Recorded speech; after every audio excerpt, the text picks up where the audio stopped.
I feel like I've seen enlightenment, and I thought it was going to be about levitating and telekinesis, and it's actually just about an increased awareness of how annoying I am.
Predictions people are making about a fireball hitting Raleigh? No. Really? I thought you sent me one of them. Oh, I sent you one that was like some girl's prophetic vision. Oh yeah, she's like Jesus-y She though. was super Jesus out, and it was about Raleigh, like North Hills or something. She saw in a vision a fireball. Yeah. Now there's multiple people talking about the same thing. Saying the same thing, yeah. Huh. So something that's interesting is because I can't tell if I believe TikTok is actually going to go away, but TikTok is such a good place to observe the mass awakening. Yeah. And I don't know that people who've been awake for a while even kind of comprehend how much culture has shifted, and you can kind of observe it on the internet. Like how many people are going through, I don't know, I guess depending on who you ask, spiritual psychosis, some might call it. I would say early awakening. And so, prophesying was something very specific to, really spiritual, like Pentecostal churches or very small groups of like conscious people, and it's obviously I'm talking about in the West. And now it's, you flip through 100 people prophesying in a week on TikTok. And these things have shifted so fast. I think that a lot of people that we're watching share these dreams and visions are probably relatively early in their awakening journey, you know? And so there is that taking a lot of things literally, or that kind of sky is falling phase where everything feels super significant. Like, it just takes a long time to learn how to interpret your own intuition and your own visions and your own dreams. And then even then, it's still, if you're emotionally attached, if you're being perceived, if you're subconsciously worried about how you're being perceived, not to mention the sheer amount of trauma of all these events happening, you know? I mean, I don't know if we've talked about that on here, but watching people try to predict the next thing after COVID without really processing the trauma of how much life changed during COVID. Right. You know, so it's like how much of the saying the grid is about to go down, or the comet is about to hit, or the banks are about to fail, or the next illness is about to hit. Like, how much of that is your own fear of being caught off guard again, the way you were caught off guard in 2020. You know, it's a lot, and it takes a long time, and, you know, it takes experience. It takes, you know, these kind of like fear-based prophecies, or taking your dreams literal and whatever for a while to kind of learn how to dance with that energy. So it kind of is what it is. But it's interesting too. I mean, a lot of it, I feel in my own experience, like when you do get these visions or prophecies or whatever, there's so much on the interpretation of it. And I feel like in the past there were times where I thought a certain feeling and vision that I had was for us all, like for the collective. right. Where actually come to find out it's just for me. Right. And it involved characters that are main characters. You know, it's like, so it feels like maybe this was interpreted for the collective and I needed to tell people. But really, it was just a metaphor being set up in my own head for me to understand something, and it needed those collective characters to be in there. But this is just literally a metaphor for my life and my narrative that I'm going through. Right. It's not for everyone. But I think that's part of this whole process, is like the naive person going into that, it seems, and because there's so many people prophesying and getting, you know, attention for it, it's like, oh, this is for the collective. We're all awakening. I need to tell them. And then, you know, it's somebody takes that information that is also naive and goes, oh my God, it's going to happen. You know? Right. When this is literally like just being communicated to this one individual for them to understand something in their life that might have nothing to do with actually a comet hitting Raleigh. It's a metaphor in your own life, you know? And that's what I feel like you see all the time with these prophecies online that become trending.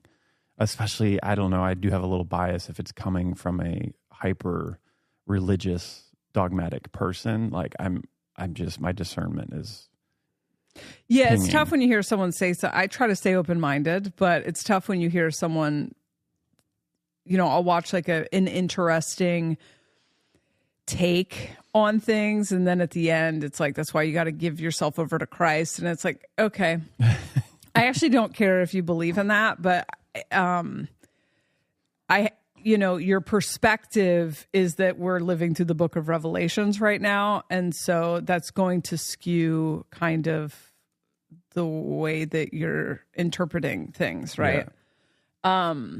I do think it's a really funny plot twist that if you think that like the Bible was, a lot of it is good information about consciousness, but then a lot of it is skewed. But if you think like the book of Revelations was written by people inspired by the war god so that they would misinterpret the shift of the ages, that is like, you know, I think lots of people have access to the information about the shift of the ages because it's connected to astrology.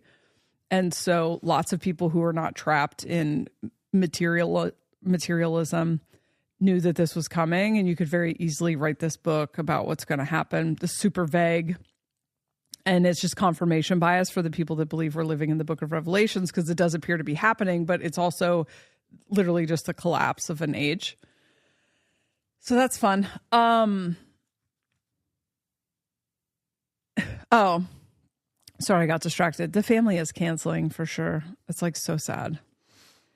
We planned this big birthday weekend for Phoenix, whose birthday's in January, and people whose birthdays in January get the shaft because everyone's already gathered for Christmas. So Phoenix has like never had a big birthday. Lily's birthday's in the summer, and so we've had big birthdays. And so we got the skating rink for a couple hours, and everyone was coming down, and is Martin Luther King Jr. weekend. So there was like a 3-day weekend, and everything was perfectly planned and ready to go. And then we realized that it's fucking inauguration weekend. And my family lives in Delaware, and we live in North Carolina. So you have to drive straight through Virginia, which is the worst part anyway. Yeah. That drive would be nothing if Virginia sucks to drive through. So they just canceled. Bummer. Yeah, I think the other shadow, and I don't think this is specific to this, and this seems to have died down a little bit, but there was a lot of people that got like maybe clout for predicting something. Oh yeah, I mean, tons of people have. You know, that's what I think has caused a bit of a distortion in all of it. Yeah, because there were some people we liked in like 2020 that had some cool information. Then they got viral, so then it's almost like they had to keep coming up with things to predict, and then they became like professional fearmongers. Yeah, then there was like a little bit more louder of a distortion.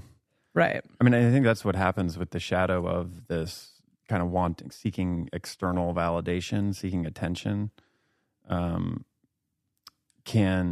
And you start to get attention because you're starting to have a platform and you're actually going to reach people. You're more apt to get some distortions in there to throw you off and throw the people off that are listening. And you see that time and again. Like that's really, I think what you're referring to is like 2020, 2021. There were some people that came out that had some really interesting intuition about their experience that like resonated. And then a bunch of people started following them and, you know, looking to them for answers. And then their shit starts getting distorted and very biased and not, you know, it's like art too. It's like you get lucky with the muse sometimes when you're actually not attached and you don't have like something that you're going after with the art, like a real direction. You're just kind of curiously playing and you're open. Right. Then the muse will deliver. And then you get famous for that and you try to go make another one and you have too much attachment to what's going on. Your success, you want to do it again. You try to force it and the muse is not there. You think it's all you and then you make shit art on the second go around, you know. Right. It happens again and again. It's just when you get a lot of success and attention and you get a platform, so people are going to listen to you, you now have a bit of a like, you're pinging out in the cosmos that like, oh, there's a lot of people listening to this person. Let's go, you know, bend their shadow part of them a little bit or amplify that to make the information not valid anymore. So there's like, it seems to be like there's a constant need for this deep self-awareness and your shadows and all of that. To be aware of those things, I think helps less distortion occur, you know? Yeah, I remember feeling that pressure in 2020. I can't remember if we've had this conversation on here, but I kind of predicted COVID. I'm always like more focused on what the energies are going to do. So I said there was a glitter that was going to hit the planet and throw everyone into like a karmic washing machine where they were going to have to face their worst fear or whatever. And then when COVID happened, the news was describing it as a glitter. And I think at that point of my personal journey, this is the first time that I was interacting on a large scale with people who understood what I was saying. And so that part was very new to me, and I was still kind of navigating like that aspect of it. And that part was still kind of exciting to me. These things were being confirmed. But it was also very new to me to have a platform for something other than comedy. And so, you know, and I still had all that people pleasing and nervous system stuff. I remember in the summer, there was just way too many people, I think, with me not understanding how to navigate it. But I remember in the summer of 2020, feeling the pressure for like the 10th time to have something to say about what the energy was. And when I was looking at the fall of 2020, it was just black. It was just dark. It was just like a dark room. And I remember sharing that on a podcast or something somewhere, but feeling like internal turmoil about having to have an answer, you know? And through that experience, first of all, the dark room was my experience in the fall of 2020. Fall of 2020 was like one of the worst like moments in my life. And the dark room represented the dark room I felt like I was trapped in when I had neurological Lyme disease. This experience, and you know, I think it was probably a while before I learned to set the boundary, but this experience was where I learned about the kind of, I don't know if it's materialist or cross-planning or what, but this kind of pressure to know, you know? And if you're a person who knew once, then there's a pressure to know. Just like if you're a person who made a really good song, it's weird that we talk shit about people who are a one-hit wonder. It's like they can make a song that shapes reality for a moment in time. And when like it's still a classic fucking 50 years later, and we talk about that person like they weren't a success because they didn't sustain something. And that's weird. It's like you're an artist and you made a piece of art that changed the world, but because you didn't continue to crank it out like a fucking factory, you're a failure. Mm-hmm. It's Dance, so strange. Monkey, do your thing again. Why can't you do your thing again? Yeah, and it's like that thing that you can, and you talk about this all the time, like those moments that you catch artistically, you have to like dance with that. Oh my God, it's such a dance. And to me, it's this weird, like realizing it's not just you that created that. And that's not to like belittle what you as an artist is bringing to it. I always think of it as like, you're just a filter. Right. And so there's unique characteristics about you as a filter that you're going to instill into the art. But the main piece of like genius that I think does affect the world is coming through this collaborative universal cosmos thing that I call the muse. It's just like that creative essence of all reality. That is a dance. Every time I've tried to like force it into the room or make it work, it's like it doesn't work because of the intention, because of my attachment, my kind of closed down mind of it. I have to be extremely open with not much agenda, but very tuned in and paying attention. And sometimes I can think that it's happening and it isn't. It's actually just my own ego kind of trying to take the reins. Yeah. But yeah, it's such a dance to like, once you get attention and it works, to do it again, it becomes really difficult. Yeah. It's not something it's like very trickstery. You can't nail it down. You can't identify with it. Everything that is doing that, when you're approaching it that way, it makes it dissipate. Yeah. And Tim and I have talked about this too. It's like when talking is your art, and sharing your perspective is your art, is the thing that you bring to the collective. You have to have time to live life, to have a perspective. And that's why I felt like when I kind of went into hiding from 2021 to last year, that's what it felt like. It felt like, well, I said everything that I had to say up until that point, but everything that I shared in the 4 years prior was like my entire lifetime's worth of shit. And I'm not really one that I'm just going to keep saying the same thing for years on end. And so I kind of needed to go inward. And as things were changing, I have to sit with things. I can make decisions very fast and I operate very fast out of the sacral. But if you want my actual take on something, I have to sit with things for a while. I have to look at it from every perspective. I have to really like absorb the energy of it. I don't have great immediate takes, you know? And trying to maintain your position as an authority or an artist or anything else will like ruin the magic of the thing. Mm-hmm.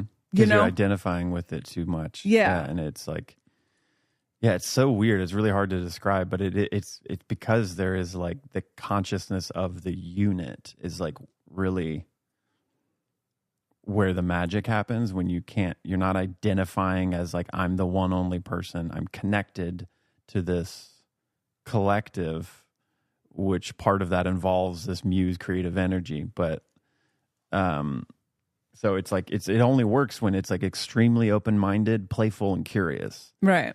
And when you're attached to something and you're trying to uphold an image you have or grab the attention of others as your main motivation, you're not creatively playing in it anymore. Right. Now you're the boss of the sandbox and you're going to dictate everything. It's like, that's just a shadow.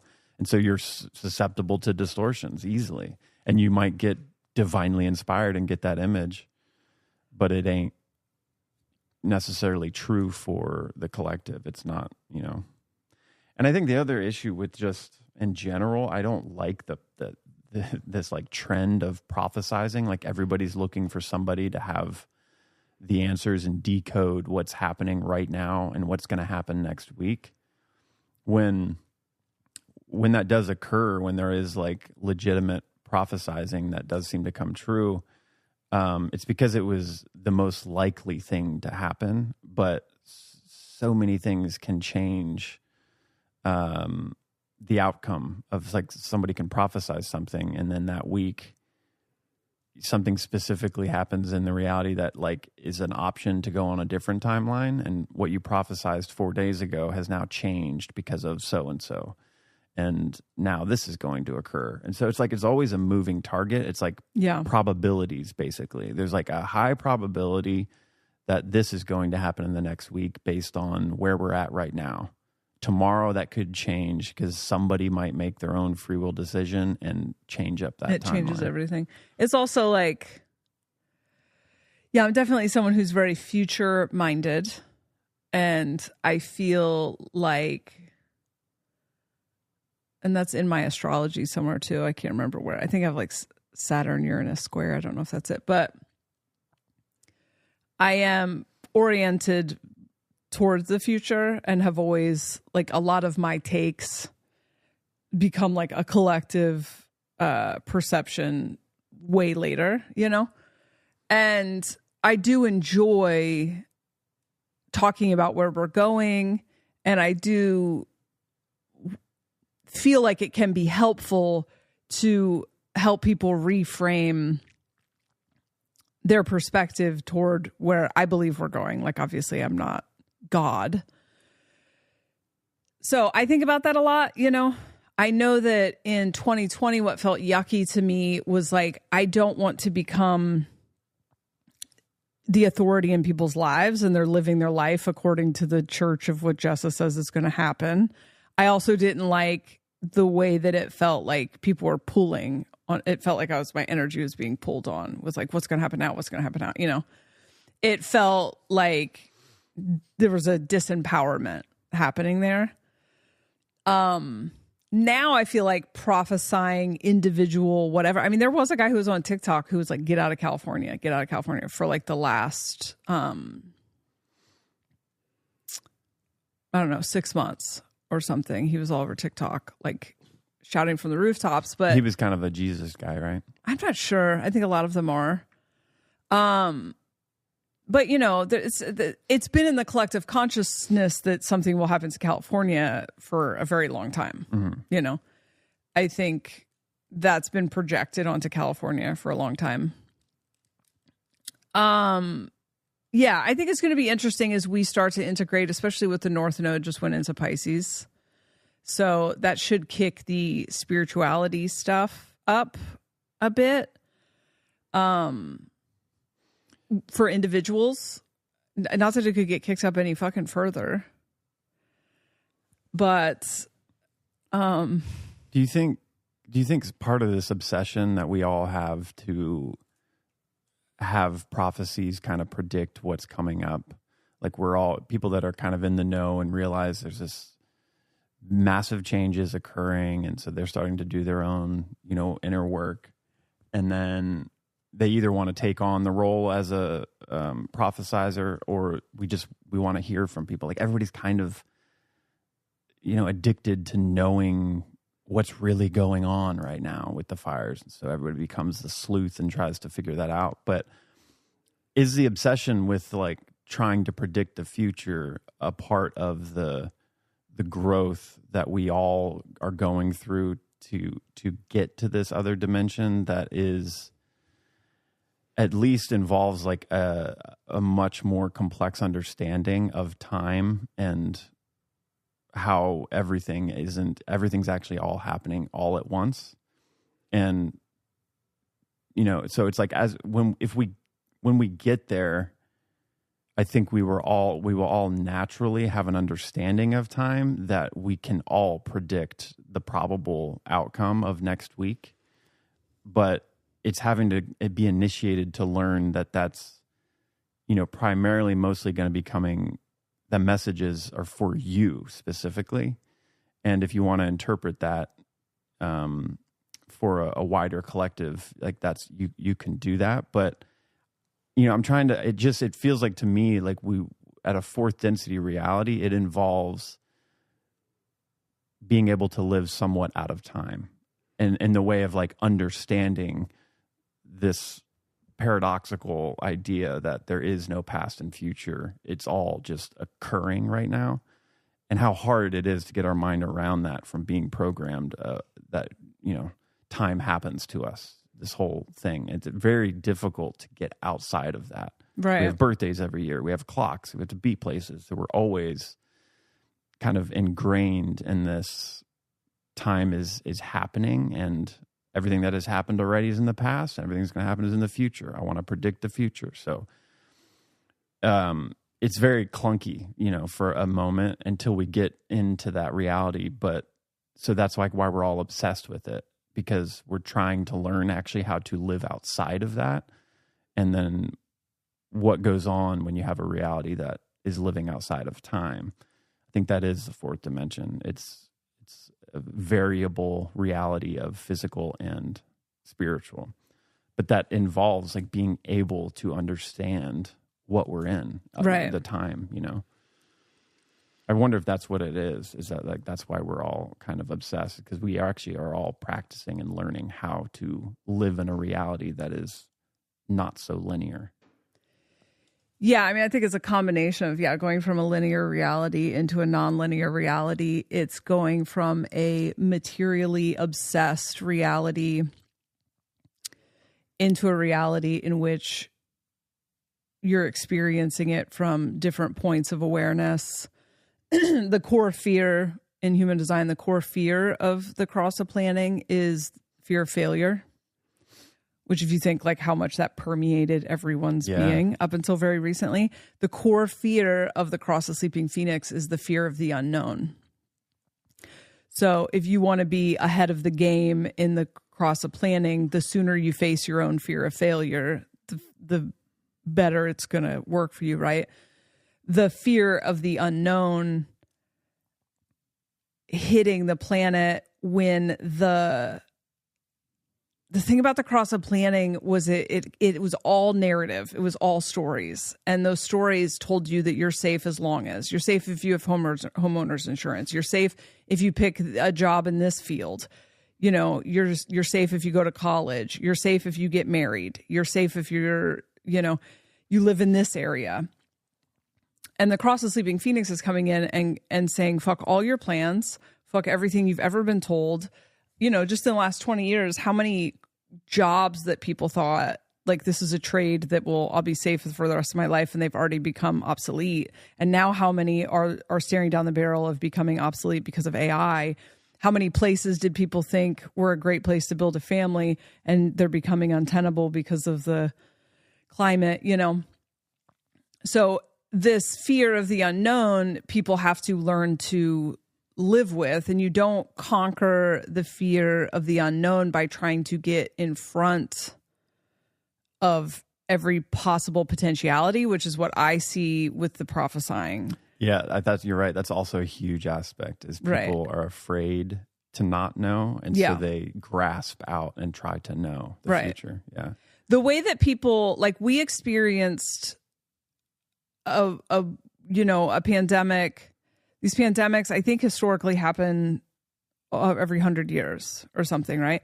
But every single day you're on TikTok, and there have been people going, the next pandemic is here, the next pandemic is here. Mm-hmm. Part of that is just trauma. It's just simply you experience a massive traumatic event. And the thing about the timing of the COVID lockdowns is that those happened at the end of the cross of planning. Like, so, you know, I think if the lockdowns happened in 1985, it would have been very different. But the lockdowns happened while a massive shift was happening and the beginning of the end of the cross of planning. I mean, I really feel like it ended, and we've been getting more and more across the sleeping phoenix energy every time. I believe in cusps of many things. So, I think that people are trying to navigate this new fear of the unexpected or the unknown happening at a time littered with unprecedented events, and coming out of an age that they are deeply conditioned in, which tells them that you need to look at the patterns. You need to create a system. You need to, you know, they like can't get their footing because the cross of sleeping phoenix won't have a footing. The footing will be, I trust myself to be able to meet the moment. And so while I have been making decisions in my life based on the inevitable collapse for, I would say, really consistently since 2012, 2013. I haven't made any decision without consideration that at some point this shit was going to crumble. But really, since 2020, you know, it's been very obvious that it's like upon us, right? But even in that, I know that we are moving into unprecedented times. So it's like your plans based on like what has historically been good, that's not going to work. Like nothing historic is going to matter. Right. Once this energy is here, because it's going to be a completely new thing. Everything you've learned and gathered in the cross of planning will not serve you much, you know? And so I think in people trying to navigate that, on top of a lot of them are becoming spiritual because this age is going to be deeply spiritual without necessarily, you know, you just have all these people who are becoming initiates. And the people who still believe in Jesus or whatever, they're still becoming initiates because it's many more points of awareness. It's just what the cross is. It's the new energy. And so it's the new energy still being pushed through the categories of reason. And it's like also being informed by trauma and not understanding your own internal experience. And so there's a lot of fear in there. And the only way to navigate the fear of the unknown is to trust the process is literally it. You know? Trust that I like what you said earlier, trust that you'll be able to respond in the moment. Yeah. That's like been the most liberating thing. I love moments like this where the unknown is upon us, and the only way to survive it is that quote that I live my life by is, jump off the cliff and you'll realize you're going to land in a feather bed. I've just had so many pivotal moments in my life that was the occasion. I knew I needed to make a change, but I didn't know where exactly I was going to be landing, where that was going to take me. And I just let go and trusted only that feeling and tried not to get distracted by the like logical narratives that were coming up that were going to, tell me not to do it. And every time I've landed in a feather bed, it's always been a better situation in the long run, where things work out exactly how I would have wanted them to work out. But I didn't know, like in the entire process, like it just started to occur and it happened. But it was because I was like, at most of those points, I was like pushed to an extreme and had no other option but to just jump and trust that I would figure it out. And it always worked. And it's so satisfying because you realize like you don't have to try to grab and force. Right. You actually just let go. But still hyper tuned in and aware, but mostly just in the present moment. It's not, going too outside of worrying about the past and what I might have that experience again, or hoping the future is a certain way. All of those things I think do limit the potential of connecting with the cosmos and getting our soul where we want to go, that we kind of can only half know, it's mostly through this feeling mechanism. So I think it's a beautiful time. I mean, it's difficult. Each time I had to do those little jumps, it's scary as fuck, but it's like a big roller coaster. It's like kind of exciting knowing that you can just stay confident in your own ability to respond to the moment the right way, Yeah. And then trusting the guidance in the meantime. I think now is a good time to make decisions based on the shifts rather than your attachment to the way things have been. Mm-hmm. So if the wind is kind of pushing you to move to a different location or do something different and you're kind of clinging to it because I really liked this, or, it's kind of how I felt about like watching comedians like move on that I was peers with, move on and become more successful. And I just felt like it was time for me to go away from that and focus on this. And, for the last few years, it's like they're having a really good time, it appears. And I just feel like this is where I should be focused. And, they might go on and have 20 more years having a blast. And I just feel like my energy should be pointed in this direction. It might not make sense on the outside immediately, but I'm doing what feels right in my body. And after 2020, there was just something like after I recovered and was actually cognitively capable of ever getting on stage again, it just felt like, I don't know, it felt like a dead timeline. It felt like that wasn't the direction that reality was going to go. Mm-hmm. And I understand that my perception of when things are going to shift is because of that kind of futuristic perspective. It might be a ways off, but it just felt like the more I put my energy into the new way of being, the kind of better position I am going to be in when we get there. Mm-hmm. And chasing, all the amount of energy that goes into building a comedy career, like kind of for what? You know what I mean? Yeah. So, and it felt similar to me was like, the physical moves I've made, leaving somewhere I really did love living in LA. But it felt like reality was about to get pretty volatile. And I do have, I have a defined spleen and I have that 28-38 channel. And so, and I'm a fear motivation and human design. And so there is a part of me that's constantly scanning for like, what is the... Yeah, we know that. Yeah. We tried to get turn this place into Fort Knox at one point because she was afraid somebody was going to break into our house. let go of all of your discernment. We're ordering cameras that can be hacked into, or I was not bringing bikes inside when they don't need to be inside. No. Okay. Well, so first of all, listen, I spent a lot of time around criminals. And so there is a part of me that still thinks like a criminal.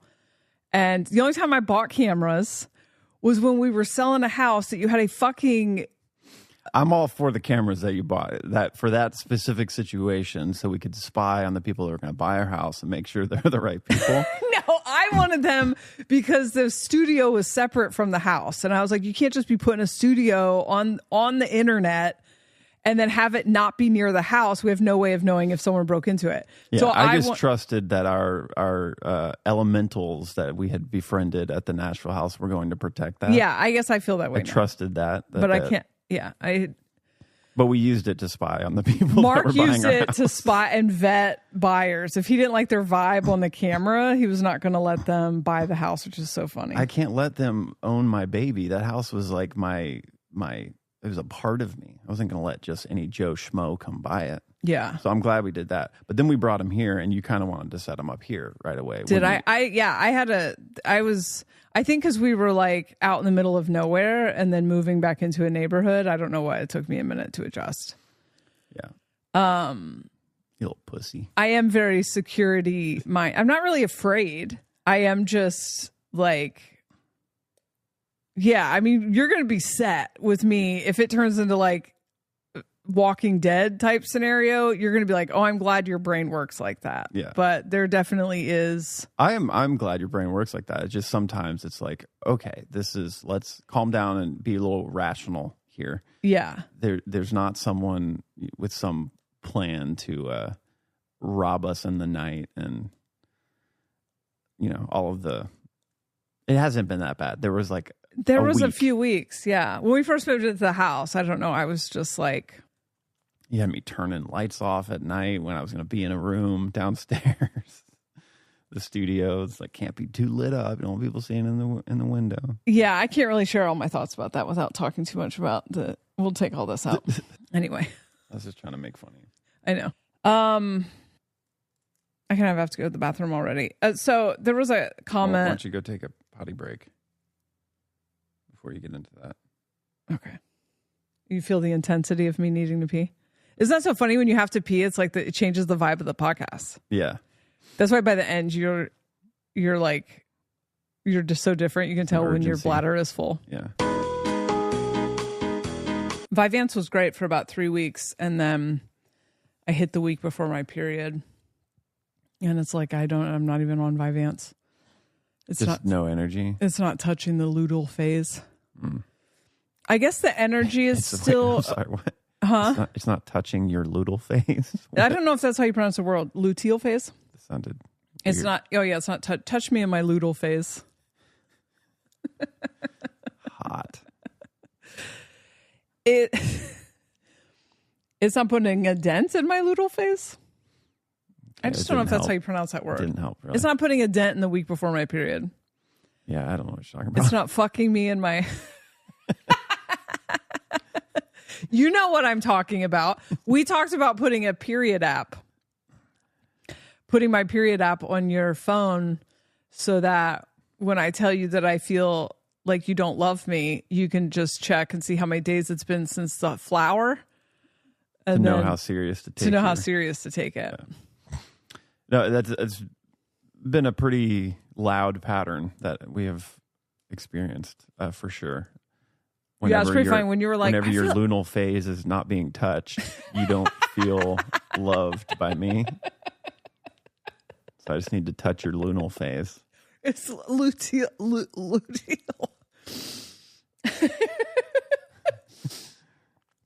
And then I bleed, and then you're just like lingering around and I'm like, no, I'm fine. What do you want? You're like, bitch, just yesterday I was like holding you and you were telling me I didn't love you. I'm literally making love to you, and you are asking if I love you. It's fun to be a girl. Anyway, so when the estrogen drops the week before your period, dopamine and Norepinephrine.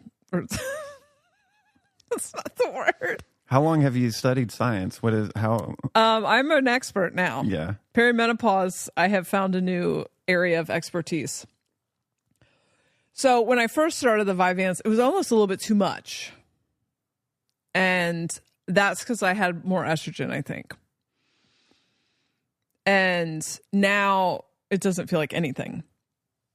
And unfortunately, the day I started the Vyvanse, because the first month we're supposed to determine if this is the right dosage. And I'm like, I have no idea, because the first day I took it was fucking like the best part of my cycle. So I was already going to have some good days. That's why it's like sometimes I am super on top of everything. And then other times I'm like, I'm realizing that this is just the cycle that I've maybe been on for 30 years is literally just my cycle. And I never connected it. Yeah. You just have waves of productivity and lethargy. So my question is, can I get a Vyvanse variety pack? Can I get, you know what I mean? Can I get some 10s? Can I get some 30s? Can I get some 40s for this week? You know, I don't think so. And I think but there should be. Does it have any effect? Does it accumulate in your system? Not at all. Oh. I was going to say, maybe that's part of it. Like when you first had it, it was fresh and new and strong. Oh, yeah. Your body adjusts to it. So if you take a break just before your period was coming and then you started taking it right when your period started, your body would be more sensitive maybe, and it would actually have an effect. Maybe. Like you're asking if I'm building up a tolerance to it. Yeah, it's tough because I felt like people do take holidays from it. It's doing the one thing that I really wanted, which is like I wake up every morning and I go straight out on a walk. And I'm now walking for like an hour and a half a day. Today was tough. Today was the first time in weeks that although it was freezing ass cold and like windy, that I like even considered coming back early. Yeah. I did see it through, but I'm like 6 days out from the alleged period. You know, sometimes they don't even show up now. So I have another appointment with him next Friday. I guess I'll just ask, can I get... You get that variety pack? Can I get the assortment pack, like the chips that I get for my kids' lunches? What else is on our list? I needed to bring that up because I walked in here with a fistful of jerky. Beef jerky. The eating is back. All right. We got I can't believe people liked that episode. We just put Zuckerberg out. Today's Wednesday, the 15th. And we almost didn't put that episode out. That was the second time we recorded. We really didn't like it. We had kind of decided not to even release an episode this week just because it just didn't feel right. And then we were like, well, I guess there's some decent parts of this. So we cut a lot of it out and released it. And it's so funny, the things that people like. Mm-hmm. Because there have been episodes where I'm like, this is my favorite one. And then, which just goes to show you should just do what the fuck you want and not think about. Just be authentic. So there was a comment, and I'm not gonna Ken Walker you. So there's a comment on Spotify that said, Jessa, so much of your emotional energy being spilled for the motives of the establishment. What would Jessa say? So I think it's an interesting conversation to have about emotional energy and loosh and what that is and what it isn't. This kind of reminds me of this kind of same thing I was trying to articulate around the Ken Walker thing, but I was feeling aggressive. So the way that I understand emotional energy loss and being fed off of, or the loosh thing, it has to do with where your power is at. So, examples of places where loosh means emotional energy, right?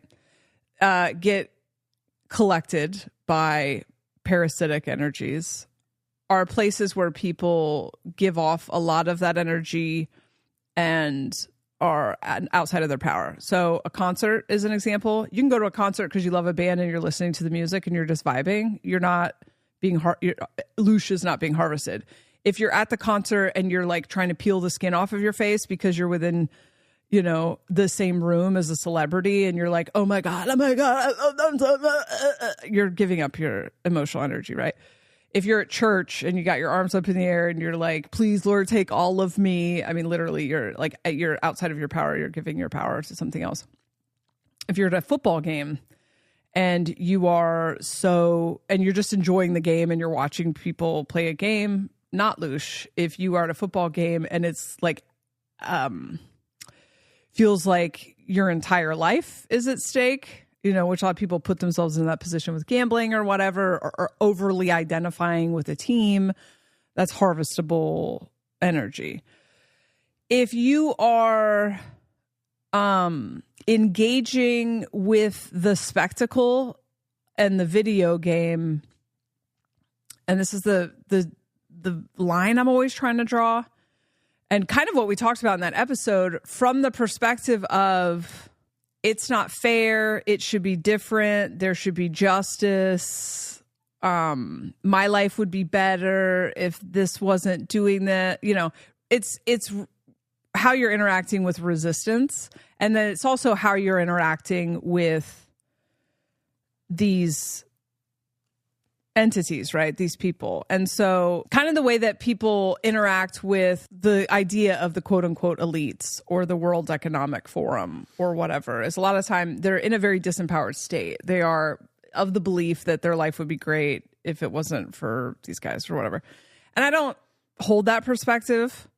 I'm having a great time and it's really not taking any of my emotional energy. The vast majority of my emotional energy goes to gratitude.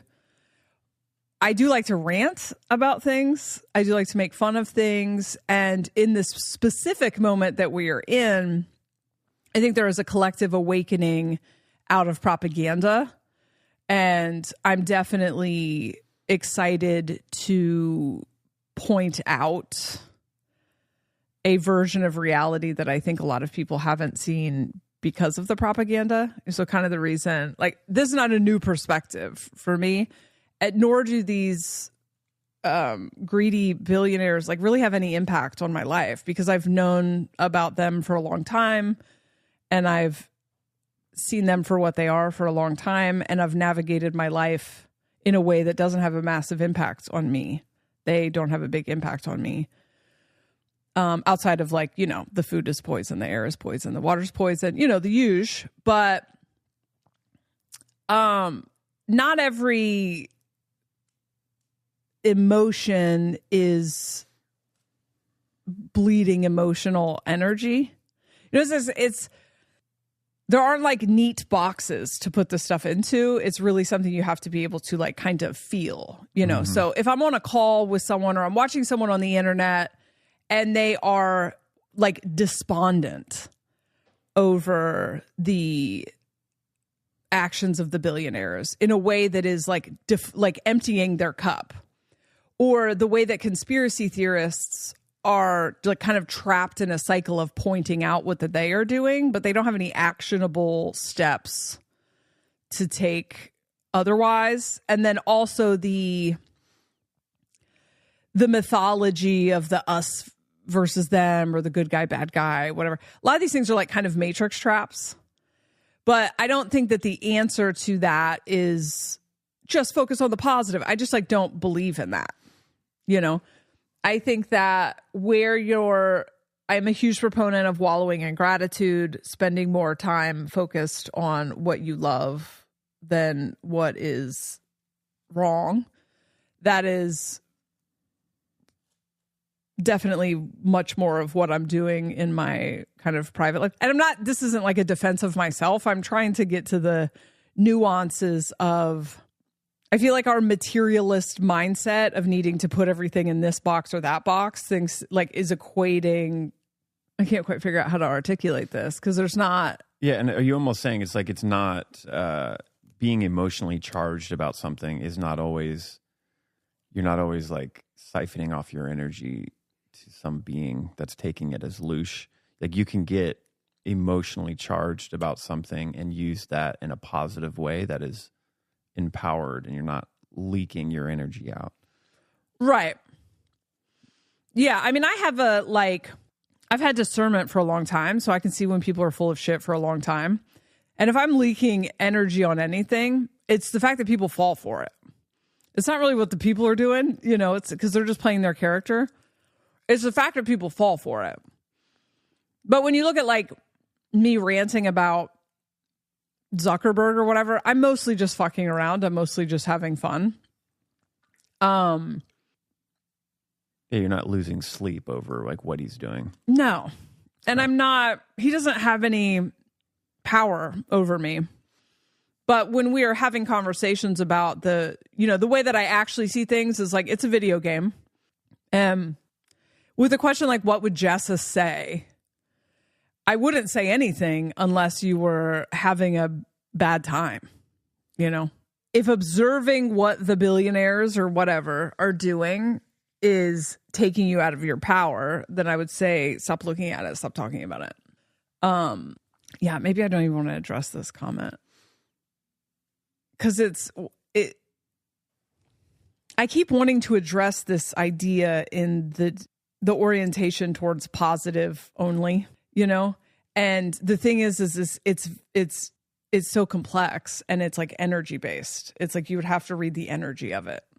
So if you're reading the energy of me ranting about the billionaires, it's like an inch deep.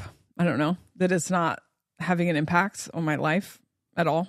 When I am being impacted by things that other people are doing, I don't tend to talk about it publicly, right? So you think like in the past where I was really kind of swept up in that kind of stuff, I don't really talk about it.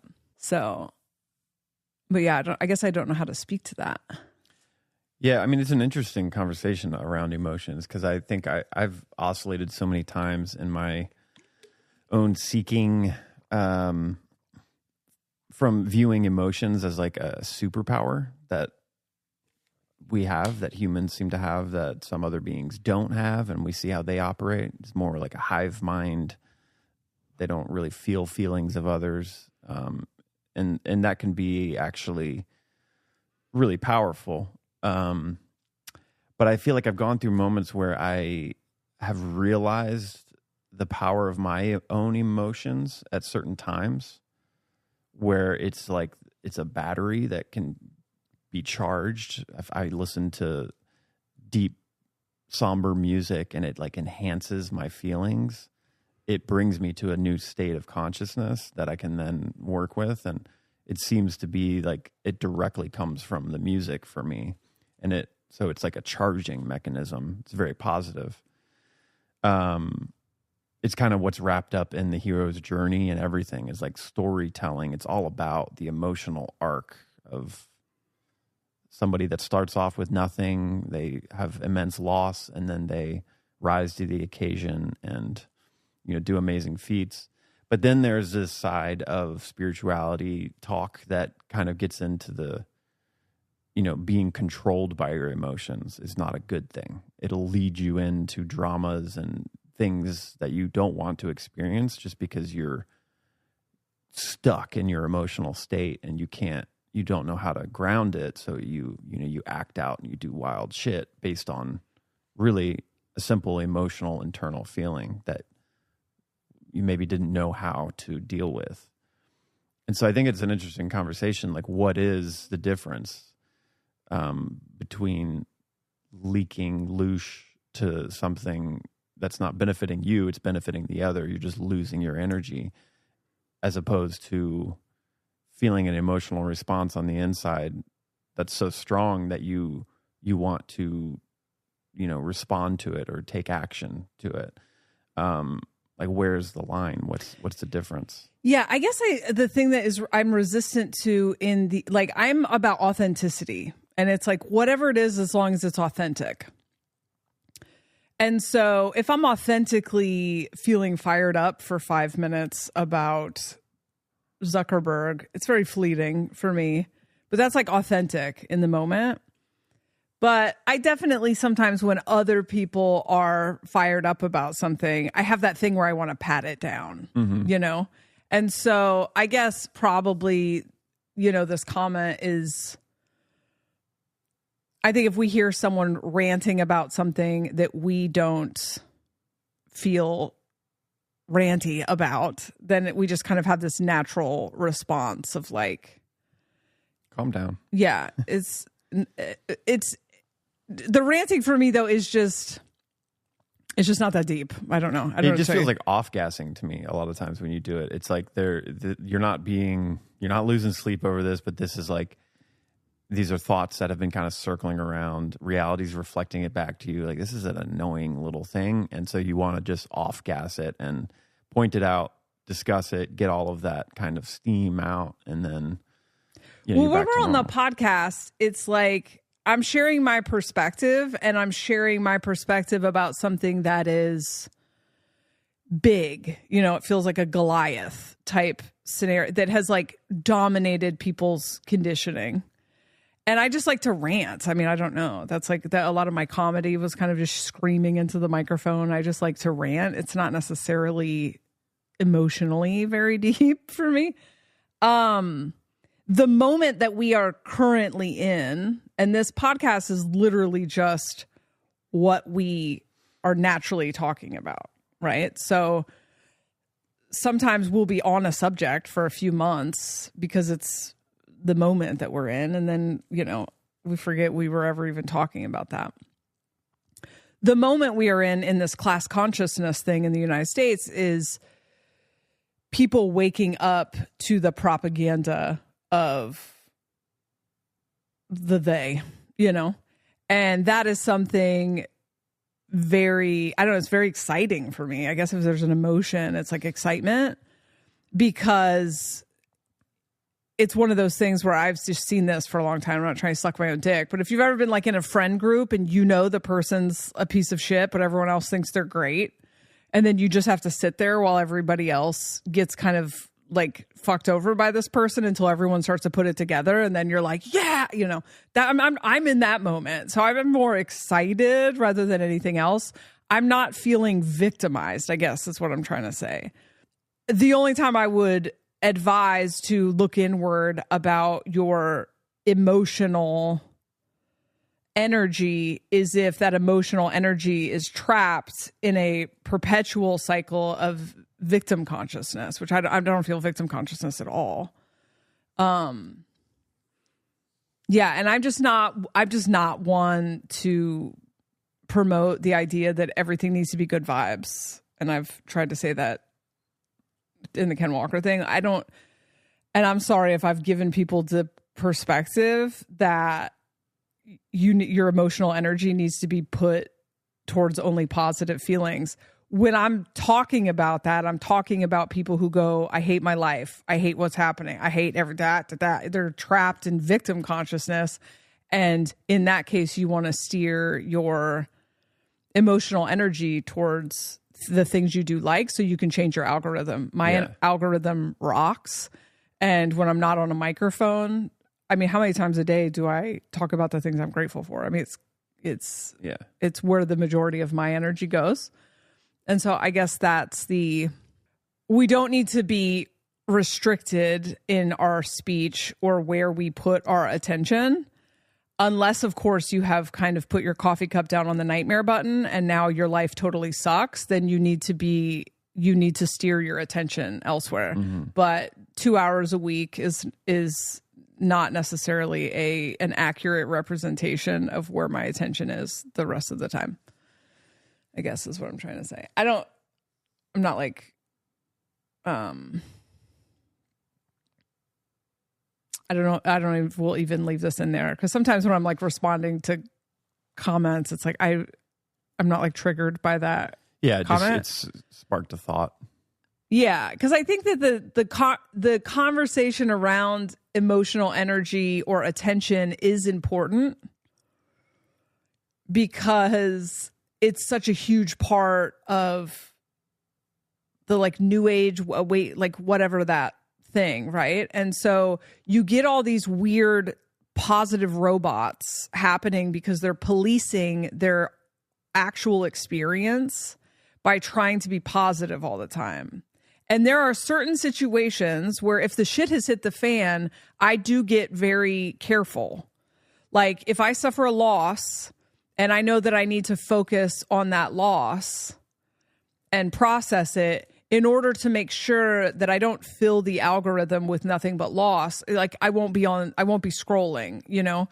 If there are heavy things happening, there is like an awareness that I am balancing where my emotional energy is going. So that is accurate, but we don't like being authentic is the most important thing. Yeah. So if I'm not authentic, if I'm frustrated with something and I'm not authentic about the fact that I'm frustrated with it, that frustration either goes into your body and makes you sick, or it goes into your subconscious and comes out of you sideways. Yeah.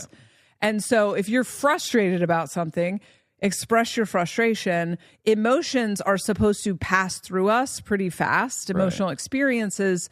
And we are coming out of an age of just shoving those emotional experiences in our body. And, you know, especially as women who aren't supposed to ever express anger, you know, or men who are never supposed to express sadness, you know, this is where we get all these chronic illnesses and cancers and stuff. Is like your body is like just holding all of this rather than just talk your shit and process your whatever. So, as far as like, what would Jessa say? Jessa would never tell you not to express how you feel. If I'm giving the impression that this thing that I'm talking about right now is living in my head rent free, it's not. It's an awareness I've had for a really long time. I'm just excited that people are listening now. So, but yeah, sometimes I'm just ranting because it's funny, and I don't give two shits about Mark Zuckerberg or his dumb fucking perm. He's just fun to make fun of. All right, I have to go in 40 minutes. Back to the conversation about artists, I guess. I think I said this passingly in an episode a couple weeks ago, but I think I cut it out. I can't fucking remember ever what I've said. But we watched the Lisa Frank documentary. And I think it's on Netflix. And it sounded like this was not a very fun place to work. And these artists that were making the Lisa Frank art, it wasn't even her making the art, were getting paid pretty shitty while she was making a fuck ton of money, her and her husband. And that's whatever, capitalism. But listening to these people talk about the working conditions there and kind of how they were treated, but yet they stayed. Like a lot of them stayed for a really long time. And the reason they stayed, and when was Lisa Frank a big thing? Like the 90s and early 2000s? Yeah. Mid-90s, I think it was like early 90s, 93. The reason these people stayed was because it was incredibly rare to have a job where you could be an artist for a living. And that made me think about when the rhetoric when I was young. So I grew up in like the 80s and 90s. The rhetoric when I was young was, you can't be an artist. Like being artist is like child's thing. Like the only relevant artists are people who are very famous. And even that has shifted so much. Like someone being famous, it was a very small group of people. Like that's why everyone knows all of the actors from the 90s and all of the singers from the 90s, where now there's tons of artists that you might not know about because it's already so diverse. But everything was so pushed into these same like streams of top 40 radio, you know, the mainstream TV, the limited amount of TV channels and the limited amount of, you know, avenues to make it in music. So it was constantly pumped into the collective consciousness here that being an artist is for the very, very few, and that it is not something viable to pursue as a career. And that's why these people stayed at this, crazy job. Because they felt like they had to kind of hit the jackpot, even though they weren't getting paid great. Yeah, they're getting paid like $8 an hour. Yeah, they said that. They were like, this is the only opportunity to be an artist. Yeah. And so I think about how much has shifted. And, the aliens were very specific that the future would be about artists, like creators. And I remember when I was on meth and going through my awakening, everything was a creative act. I would find like a broken window and then some other trash, and then I would come home and I would glue them together and paint it, and then etch poetry into the glass of the window. And I was making art out of everything. My whole apartment was like filled with all this weird art that I made out of trash, and everything I did was art. I was making like collage art, and I what I understood at that time, which was not at all put forth in society, was that we are creative beings and that we create reality through making art.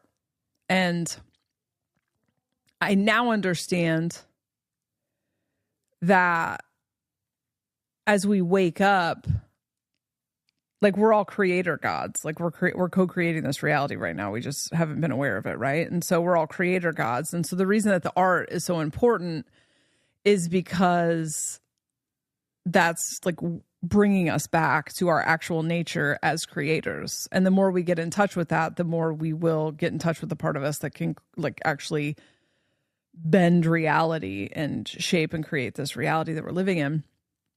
So I think about the conversation we had last week. You and I ended up talking about it after the show, like how satisfying it is to watch that guy cut grass. And he kind of doesn't even get it, right? He's just like, I don't know, people like to watch this. Mm-hmm. And some of my favorite stuff to watch is the guy who cleans the really dirty rugs. Or, years ago, I was watching people like cut soap. And I would just watch hours of people cutting soap. And it was deeply like calming to me.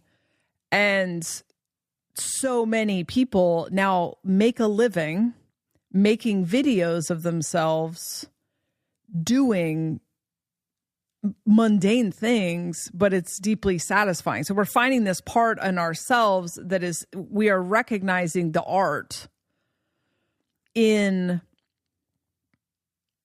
everyday things. They're mm-hmm. like the people who have the little tiny miniature kitchens and they make little tiny miniature meals. There's people making food. There's people eating food. There's people cleaning houses. There's people organizing a drawer, and it's all art. Like all of it is art. And many of them on TikTok have found a way to make a living just doing their weird thing that is a creative expression. I mean, making the videos and editing the videos and knowing when to speed them up or whatever. I mean, that's all art, right? And I'm just thinking about how much culture has shifted toward the artist already. In this late stage capitalist hellscape, we are already orienting toward a world built around art. And this is why I think the AI fears about AI art or whatever, I just think they don't matter. There's space for AI art, and also, there's one person I follow that just has guinea pigs, and she feeds the guinea pigs, but she sets up the room so it's really aesthetically interesting to look at, and she's really good at recording the sound of them eating it. And then she just does funny stuff when she's feeding the guinea pigs. So sometimes it's got music, and sometimes she's throwing the food or whatever. It's just art. It's like such fucking creative expressions of whatever. I mean, endless on TikTok. Weirdos doing weirdo shit that is so satisfying to watch. It's better than any. It's part of the reason it's like we can't even watch TV anymore because it sucks. You know.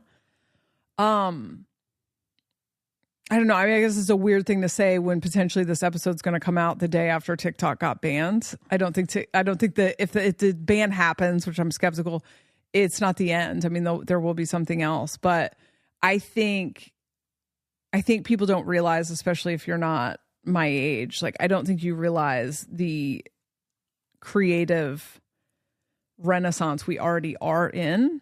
And the difference in the way that people move through the world. I mean, like you left straight from high school and pursued creative endeavors. And even though you're 8 years younger than me, you even got resistance to the idea of pursuing art for a living, right? Yeah, it wasn't quite as, I think even the culture at the time that I was starting to pursue it was not wholesale, just kind of like there's no future in artists.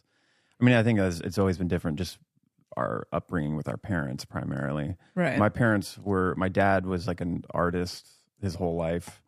And so I had a very creative kind of upbringing, but when I decided to not go to college, I wanted to go to film school and just pursue art. There was hesitancy in it, as it felt like the perspective of my parents was that it's rare for it to work. Yeah. Yes, you're an artist. You're really good at that. You're talented, but you're up against a behemoth of just like the luck of the draw, And I think they were offering concern for me, pursuing something and investing money into school and stuff, and maybe not getting the outcome I desired. And so there was a little bit of hesitancy in it, but when they saw that I was secure with that, even if it didn't work, then they were just kind of like, okay, well, we'll let you do what you want to do. So I didn't get too much. I mostly was kind of inspired by the idea that people were like, I don't know if it'll work. You got to have a lot of luck. And I was like, well, I'm going to show you. I'm going to figure it out. Yeah. So it didn't deter me too much. But yeah, I have the same feelings. I mean, and I had the same experience in my young years of like, being pretty poor in LA, like not having money to go get resources to make art. I lived in my recording studio for my old band in the middle of Hollywood with no windows. It was a very interesting place to live, but we lived in the alleyway next. I think I've told the story before, but that there was like an old person's home next door. And whenever someone died, they would take all their stuff from their apartment and put it out back the dumpster, which was like the front door of my rehearsal space. So I would see cool shit there all the time. And I would just grab what I liked, sometimes make sculptures, paint over a painting or whatever. I loved it as a creative resource, just turning trash into art. I think another place that I've always, I think it was probably like my coming of age years. So 22 to 23, maybe, that I started to realize like all of life is potentially like a canvas. You can be an artist, even if you don't call yourself an artist. It's about like style to me. It's like aesthetics and style started to become the dominant thing in any artistic expression, whether that was music, surfing, painting, photography, that, everybody potentially, especially nowadays, everybody's got a camera. Everybody's got a camera on their phone, a really good camera. What's different about you with your phone than somebody down the street with their phone? It comes down to like style, like whatever your style is that's coming from your experience in life and your unique perspective, you're going to instill that into using the same camera that everybody else has, but yours is going to look different because it's your style. So what are you putting into it? I started to become aware of that was like, that's the thing to focus on, because especially in LA, it's like, I'm a little fish in a big pond. Everybody's people that grew up out here, might have a a leg up on me. So what am I going to do to make myself stand out? Right. And I think the biggest lesson was actually surfing for me. I grew up in Florida, I was like by the beach, but I never had an interest in surfing. I skated my whole life. I didn't really like the beach in Florida. It's just a very different vibe. When I got to California, I didn't have any friends, and I loved going to the West Coast beach. It was like clean, pristine water, very cold, but like the waves were different. It was just a whole different vibe. So I started spending a lot of time at the beach watching surfers. And then I was like, you know what? I skated my whole life. I've wakeboarded a couple times, never really surfed, but like I could figure this out. I really want to get into it. And so I would go almost every morning and watch the surfers to try to like learn. And then I finally got aboard and went out and, got my ass handed to me a bunch. And I did actually have to have like some of the local surfers, I would drop in on them, and they were gracious to come and tell me like, hey, there's a way to do this. You can't just drop in. And so I had to like learn in this clunky way. But I started noticing that with the sport of surfing, it is like relatively simple. It's like you got a couple different board options, and the waves are different somewhat every time. But so everybody's working with the same thing. It's like this unpredictable water and this flotation device, basically. But every surfer that gets up on the waves when I'm watching, they're all doing kind of the same thing, left turn, kind of position yourself for the right part of the wave, but they're all doing essentially the same things. It's like a little carve, a turn, and what's making them all so different is the style and how they're moving their body. It's very, very subtle. They're all making that droop turn and coming back up to the top, but each person's doing it differently because their aesthetics and just the way that they've learned to move kind of dictates how that turn looks. And there were certain people that I was like, I could watch this person surf all day long because it's so beautiful. Why? What is that? Like, what is it? Why is that person different than the other one? And it was just their human, like, kind of aesthetic style that they were bringing to it. And a lot of the surfers that I loved that were classic surfers all said the same thing. They were like, what is surfing to you? Like, why do you do it? And most of them were like, style is everything. It's not about like doing the cool new trick. It's how are you doing that trick? Mm. And it just stuck with me because it was like, I applied that to everything in art. How are you walking down the street in New York? What's unique about you as with all these other people? Can you walk with a little swagger? Is it confident? Are you shy? You can read all of that on people. And that's the thing of life. It's like you can artistically express in anything and make it aesthetically pleasing to a human. It's not a mundane act anymore. There's something unique occurring here that humans, I think we are becoming more and more sensitive to and picking up. And that's why, like on TikTok, you can sit there for an hour and watch a guy mow a lawn. That's sped up. It's satisfying aesthetically. And it's his filter, right? So bringing it back to what you said earlier, like we are each a filter to the muse or, the creative power of the writhing imagination. Yeah. And so that creative power can channel through us as long as we are not fucking the channel up. And you fuck the channel up by trying to maintain your position as someone who is something or, thinking mentally too much about what people think or whatever. But every single, and you are such an example of this. It's like the way you wear clothes. You're not buying clothes according to trends.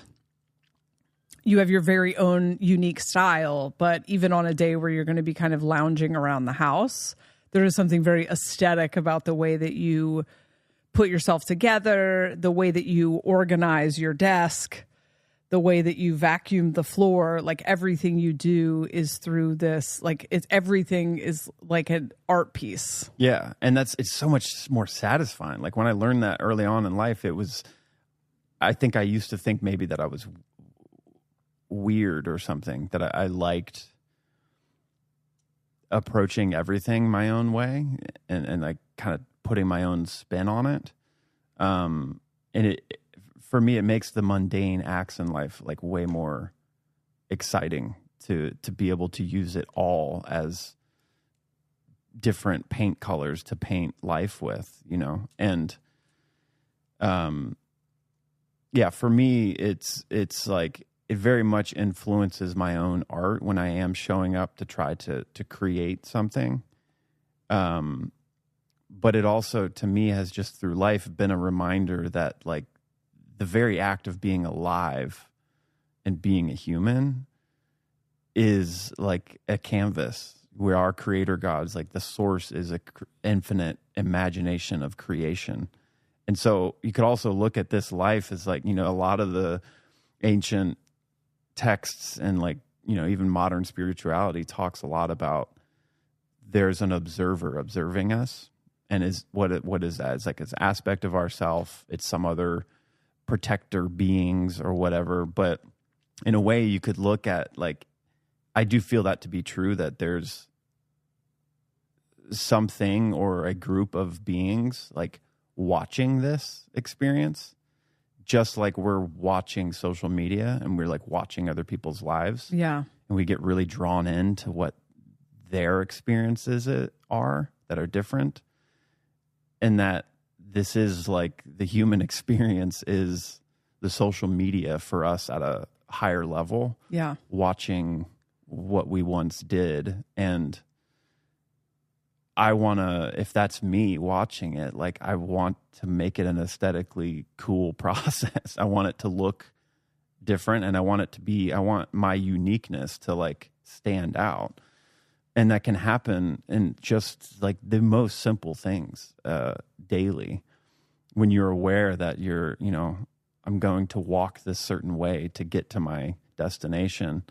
I'm going to make it a dance the whole way. It's much more satisfying to do. And I feel like it connects us to that infinite creative inspiration, you know? Yeah. And separating the act of expressing creatively from needing mass consumption. Yes. I mean, 100%. And that's where I think like specifically right now, it does feel like we're on very close to an artistic renaissance. And we're also very close to everybody having very powerful tools at their, you know, being capable of using AI and all these crazy advanced tools to make art.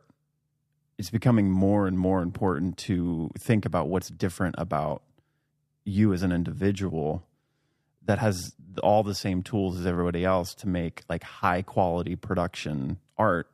What is different about it? And it's your authenticity. It's like the importance of showing up authentically, trying to, you know, be curious about what the possibilities that you have as an individual to instill your uniqueness into the art, instead of being motivated by, I need more followers, I need it to be the biggest thing, and I need it to be universally accepted. Right.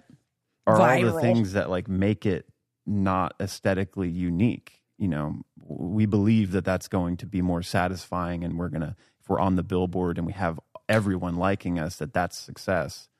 But, you know, combined with this idea of the cross the sleeping phoenix and everything, going into a reality that's highly individual, it's going to be really diverse too. And really like that, and that diversity just comes from being able to show up super authentically with the motivation of just like everything I've been talking about. It's like I'm trying to show up in this reality as authentically as possible, because that's going to represent my specific uniqueness as a part of the source that creates this whole kind of system where the source is trying to understand itself through individual expression and uniqueness. That is going to be the new currency moving into this cross the sleeping phoenix. Individuality is the currency. Like, what is unique about you? Right. So that's the only motivation when I'm creating, is to try to find that.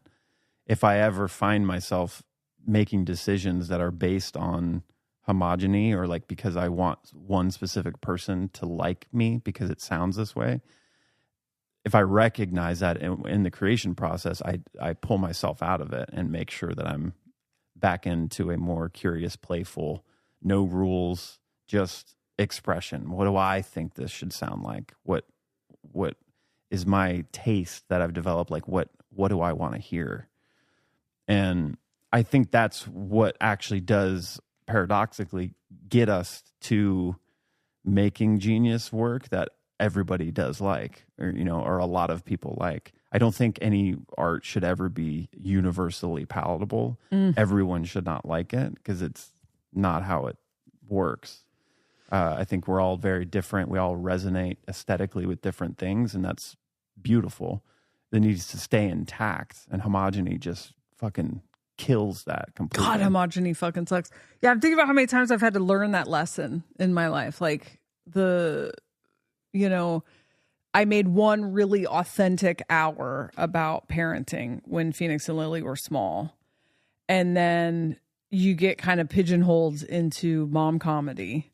And so moms want to see you talk about mom stuff, And I realized that there was a path there for me to be very successful. I mean, I've said this a million times, but for me to be very successful in that. And I literally said, when I decided to go a different direction, I would rather have a small group of people that actually see me for whatever it is that I am doing than to be universally palatable. And it's very manifesting generator of me, but it's like a lot of the pivots that I need to make is they're authentic to me, but they often don't translate to the people who liked this thing that I was doing. Like the wine moms really loved the mom comedy. They did not enjoy meth pee. Do you know what I mean? And then the meth pee people didn't really like it when I wanted to just talk about woo stuff. And then, part of the reason, going back to me kind of hiding out for a few years, why was my phone just blowing up? Distraction nation over here. Yeah, Phoenix is done with school already. I got to go in a second anyway. Yeah, this has been a real swimming upstream trying to get this podcast done. Yeah, like what was authentic? This doesn't matter. I fucking lost that. Yeah, I'm just distracted by Phoenix freezing. So we probably have to wrap this up.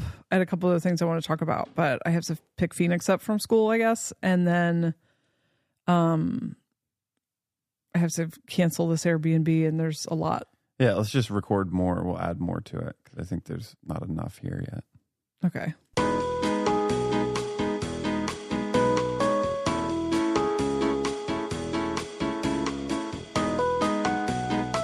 All right, we're back. It's multiple days later.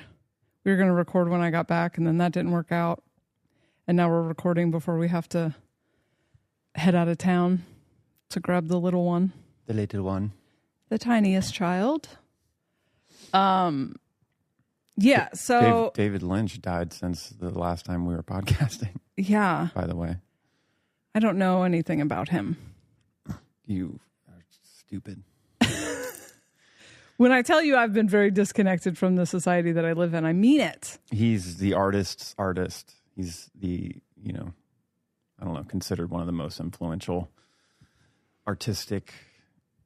Yeah, I've definitely heard of him, and I've heard like jokes filmmaker, about things being David Lynch movies. I get the impression that he was like. Did he make Cry Baby?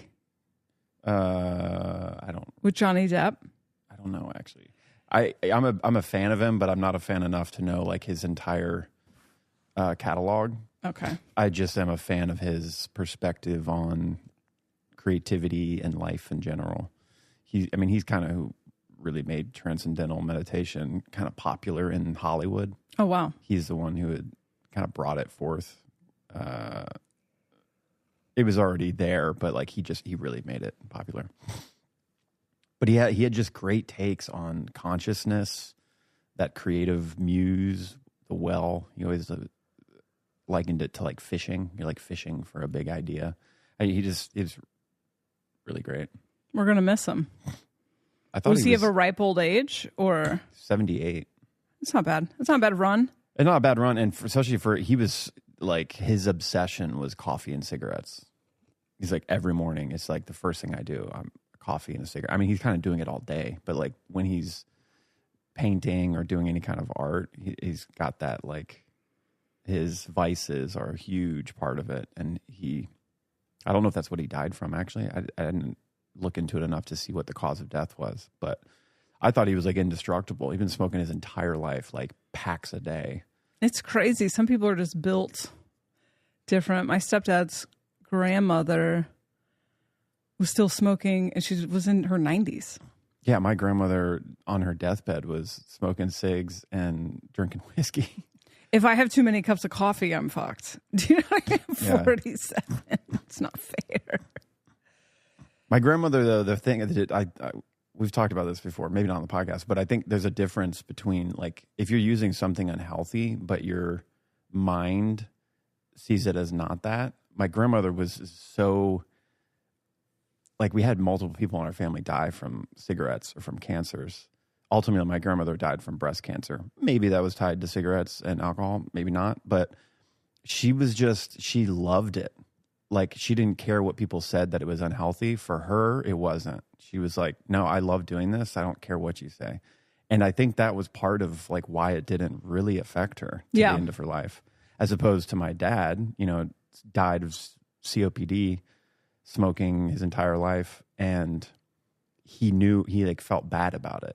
He was always like, I'm going to stop. I know this isn't good with my mom early on. And then finally he decided to stop and got diagnosed with COPD and then felt sorry for himself the rest of his life, like could not get over that grief. Yeah. And I think that's part of what, eventually kind of brought him down and killed him. Yeah. I mean, there's definitely negative consequences of living in dissonance, It's a fine line between like... Yeah, because smoking was definitely taking people out when they thought it was fine, Yeah, it's a fine line. I also think I also think the amount of consciousness that your body is holding has an impact. Mm-hmm. So I think the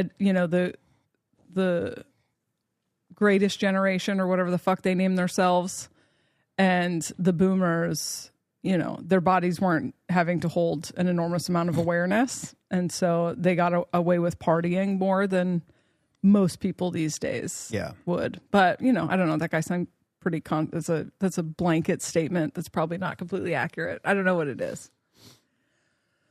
I'm not sure. Maybe it's just that every single fucking thing we touch and eat and drink now is a carcinogen. So you don't quite, you know what I mean? You don't get the bonus of the cigarettes. Yeah. Maybe it's that your underwear have endocrine blockers in it. So I think the other thing we were going to talk about this week was circling back to AI and the water usage, but we're going to save that for next week because you were just reading, because we haven't talked about fucking drones. Yeah. Well, and that's what's happened since the 2 days ago that we were doing this podcast. A bunch of new information has come out about the drones via the Cassiopean experiment, that Wave series book that I've been reading. What's so cool about that is that, those books were written in the 90s and 2000s or something, but they were written a while ago. And so there's so much good information, but part of me was wanting like, oh man, I wish we had a modern, a more, current take. Yeah. And she still is doing the experiment. So she actually updates on her Substack and on her website, the forum. She updates stuff all the time. So she's doing sessions and that's where she's putting them. So it's cool because she, not long ago too, did a whole article on the election, the politics and stuff. There's a lot of really interesting information from the Cassiopeans about that. But yeah, this one that just came out yesterday, I think, was specifically about UAPs and drones. And they asked some really great questions and they came back with some interesting answers, which for me, it's confirming some of my early feelings of it. Like when the drones started to happen, I had a couple like ideas in my head, right? And then it kind of got lost because I was into unpacking other people's ideas and starting to try to gather that information. But so when I saw this, I was like, oh, this rings as actually true, because this was kind of my instinct early on. It wasn't exactly this, but it was in this direction. And so, yeah, it's very interesting. We can just get into it real quick. It's not too much, but Okay. I'll try to go from memory. I have the Substack in front of me. Yeah, if people want to read the Substack, they can go look at the Substack. Yeah. I think you vastly underestimate how good you are at summarizing long things you read. Yeah. So yeah, if you do want to read it, just subscribe to their Substack. It's really, really great. There's a lot of articles up there that you can deep dive already. What's it called? The Cassiopean Experiment. Okay. On Substack. So they're basically saying that it is a combination. The drones. Well, one thing I didn't know is that these like mass drone sightings were kind of started like in the thing that's happening in New Jersey. It happened on a smaller scale in 2019 at primarily bases, military bases. And it was something they kept kind of quiet as much as they could. I think there were some things that leaked. Even back in 2014, there were some interesting things. So there was the Tic Tac thing that became popular on Joe Rogan that I think Jeremy Corbell brought forth.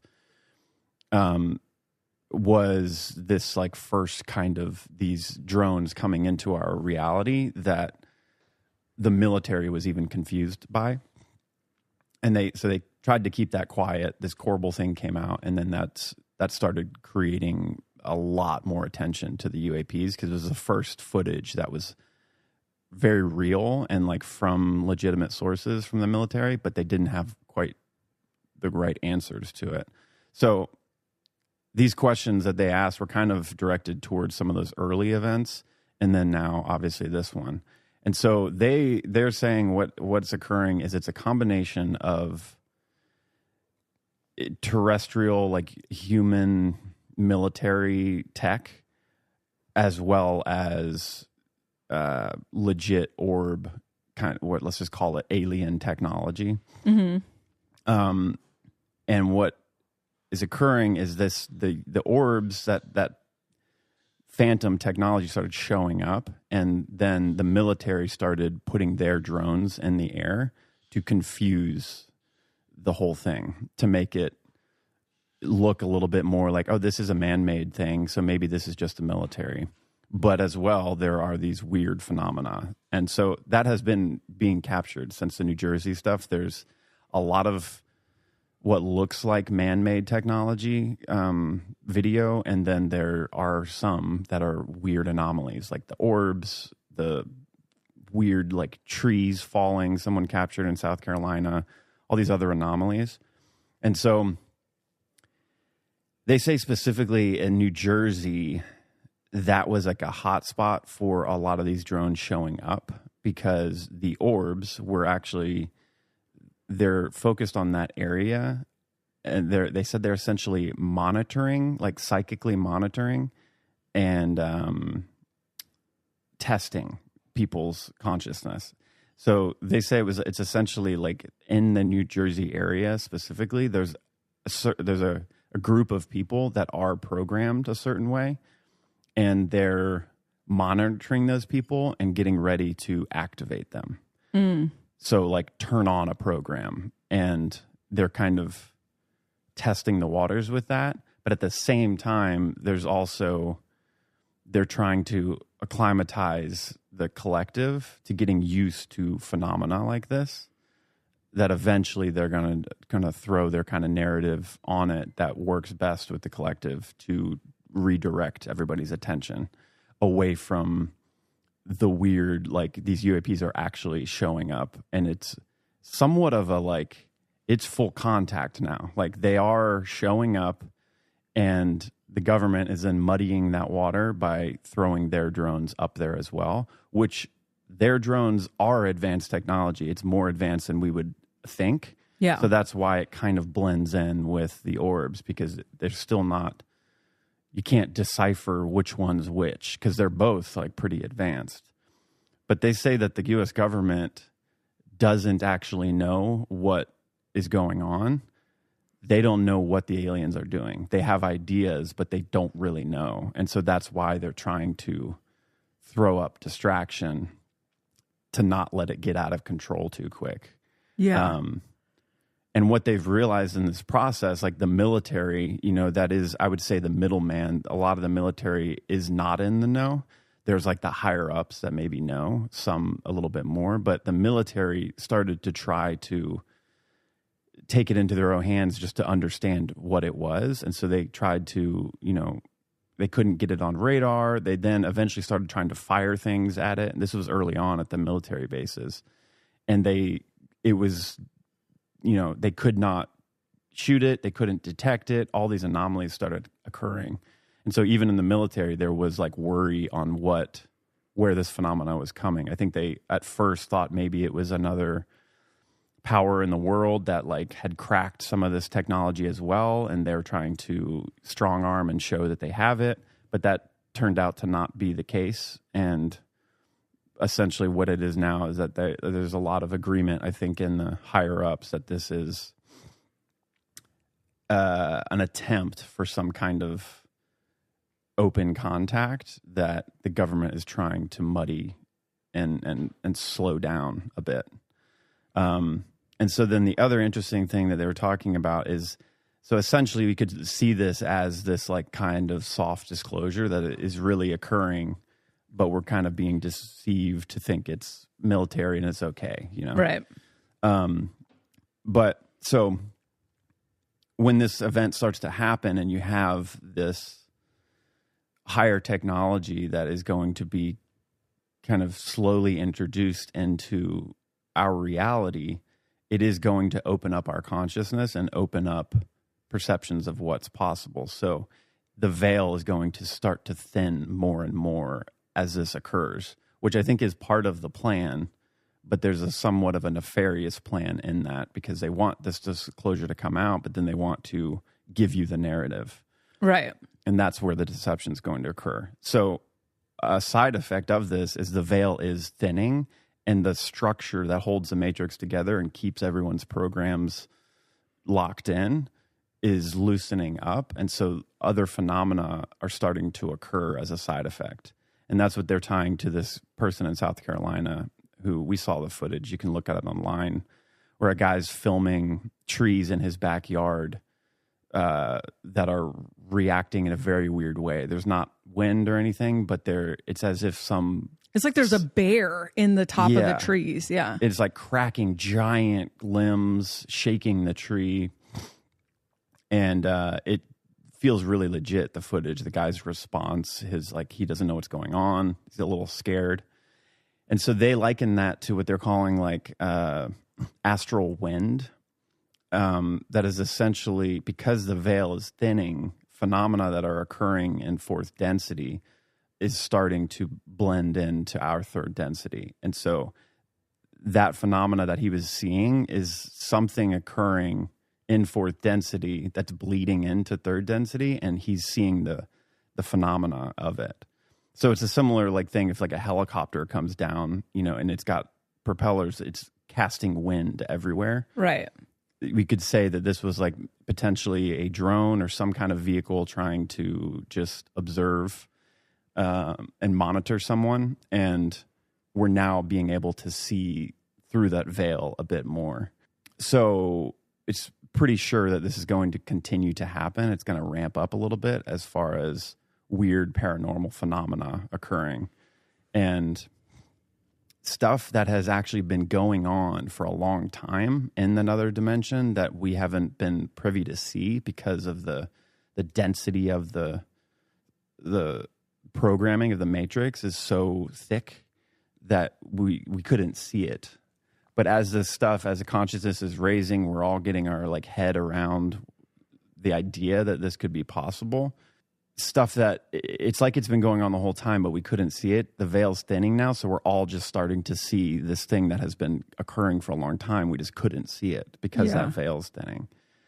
And so you can kind of, in my head, I'm like, I can see why this has to be a very controlled like demolition of our third density perception, because when it starts to thin and you start to crack into that fourth density, like all kinds of stuff that's going to be coming into the reality that the controllers can't really control much. You know, it's opening up. Keeping their narrative going is going to become a lot more difficult. And so that's why I think the Cassiopeans and a lot of other people say this plan will not actually work. Right. But it's going to like roll forward as much as they can, and we'll just have to see what happens as far as it not being able to them control the narrative, what that's going to look like. I mean, that really resonates. It's making me think of so many things. Like when I first started waking up, there was like no veil. Like I was blown wide open, and then I was also on like copious amounts of stimulants, which are, you know, when you do meth every day, all day. I do not recommend doing meth now. It all has fentanyl in it, but I was essentially on a psychedelic for 5 straight years, and so I could see things that other people couldn't see, and I saw UFOs all the fucking time when I first woke up. And they would be like low and so obvious, and I would like stop and be looking at them and like notice that nobody else around me could see them. And then I would try to take a picture of them. And this is like pre-cell phones. This is like digital cameras. And it would always look horrible, right? And the camera would otherwise take good pictures. I mean, it was, you know, this is like early 2000s, so nothing compared to what we have now. But actually, I have a CD of all those pictures. We've got to find a fucking, or a DVD. We've got to find a DVD reader that's like one of the only things I walked out. Oh, that ancient technology? Yeah. You still got a disc, man? Yeah. We need to get a DVD reader. But also I was picking up all kinds of entities on the digital cameras when they first came out. But anyway, so the aliens explained it that it is... Because, and then when I met the aliens once in person, they were like, you need to perceive us in person. And they came up. The only way I know how to describe it is like they were plasma. They were like gelatin. It felt like I could put my finger through them, but there's just kind of an understanding that that's not polite. But they moved. Like, so the way that like, if I'm sitting here, I'm so solid and I'm like static unless I'm moving. There's like a bounce. It's like water, you know, It's like a bouncing thing, right? And so the UFOs all do that. Like they're vibrating like way harder than we can like see it. Yeah. Right. And so what they explained was like that thing was cracking in and out of, and back then I didn't have any categories of reason of like dimensions or timelines or any of that stuff. Densities. Densities make so much sense. Like this is as dense as it gets, physical matter. And then we're going to something less dense. And so everything's going to like, rather than, I don't know, this is probably not how it works scientifically, but rather than all the molecules being like pressed together super tight, they loosen up and then you can kind of see the vibration. So the reason nobody can like get the shit clear on video is because it's, you know, it's in a different frequency. It's in a different frequency and it's bouncing in and out. And so I think the reason I was seeing it in 2000 and nobody else would stop, like I would like stop what I was doing and just be standing staring at the sky, and people would walk by me, look up at the sky and then keep going. And I think it's because I was probably bouncing in and out between, you know, densities. And so I was perceiving it and other people weren't. Just like when you're on mushrooms, you're able to see all these things that other people can't see. And so, I have thought over the last few years as there's been like more and more UFO stuff, specifically when the government's not co-opting it, that we are collectively moving into higher frequencies and starting to access being able to see all the stuff that's always happening here. Yeah. So I don't like to sleep alone in a bedroom because if the lights are dim, there's all kinds of shit happening. Like there's a dragon walking behind you. There's all these beings that look like they're on fire and stuff. Like I can see all that stuff. And so it gets very busy very quick. And so I kind of have this understanding of all the shit that's actually happening right here, right now.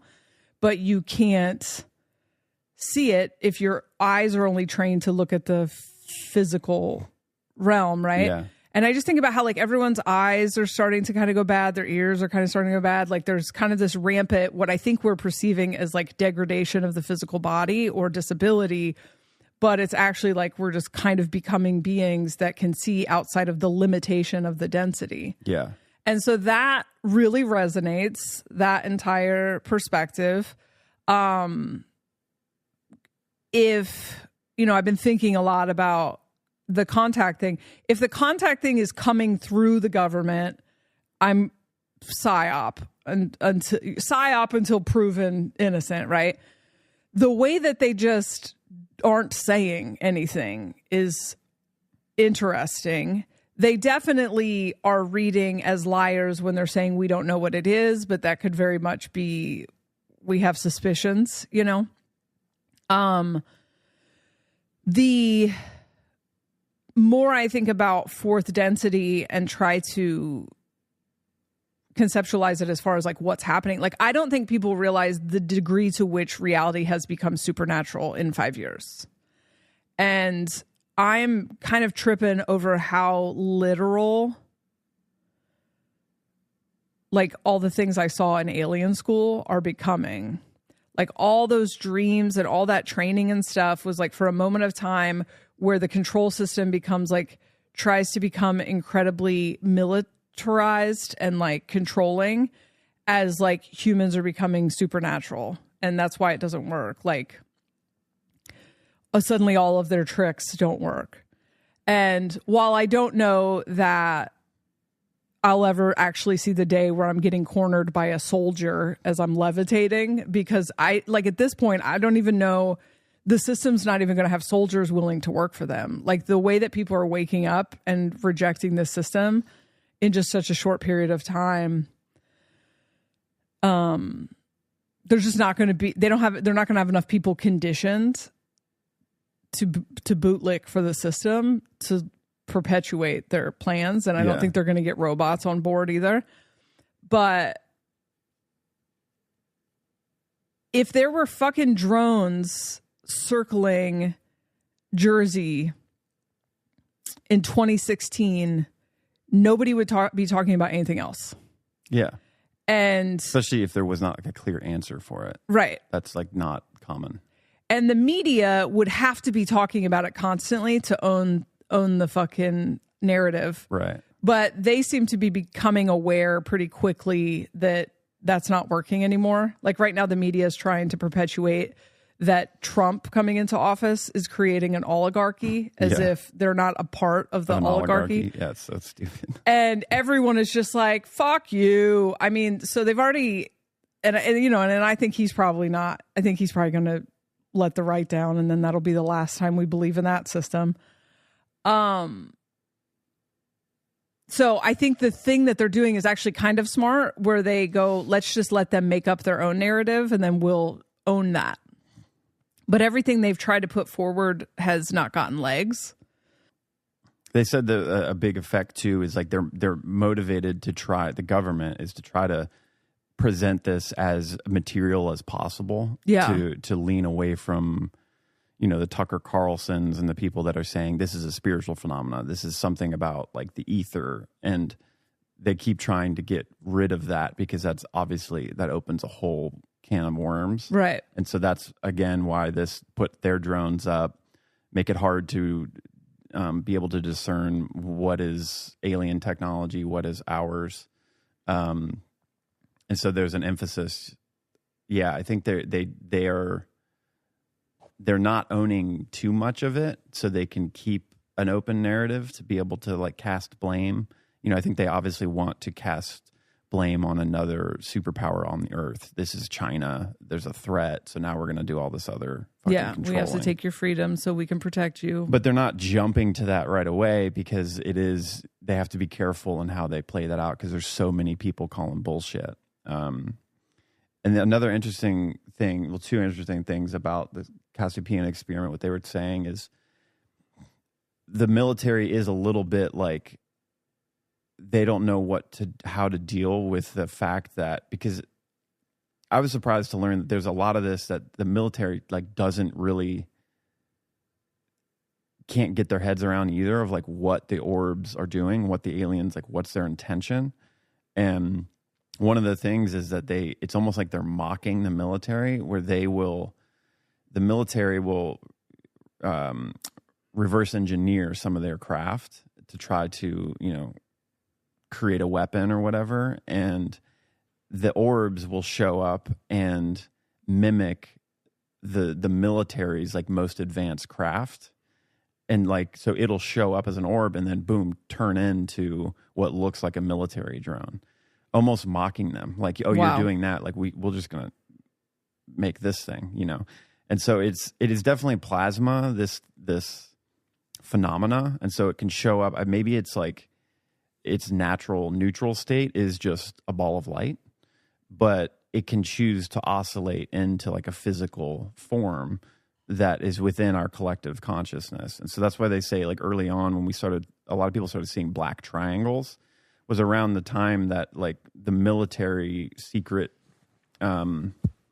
factions of the military were doing these black ops, like running black ops and technologically like creating weapons that the collective did know about. So we knew about what's the black triangle fast airplane I we forget have. what it's called, but I forget what it's called, and got so it was around then that they started seeing black triangles. So it's like the plasma, and this goes back to when a lot of these first UAP sightings in the early 1900s. People were saying that they were these airships, and is that Jules Verne kind of style thing. So the plasma shows up, and whatever is like the collective's most advanced technology, it shows up as that, or just like a little bit more advanced. Right. And that's what it cloaks as, to kind of fit into the reality and create like a blend of third density and fourth density.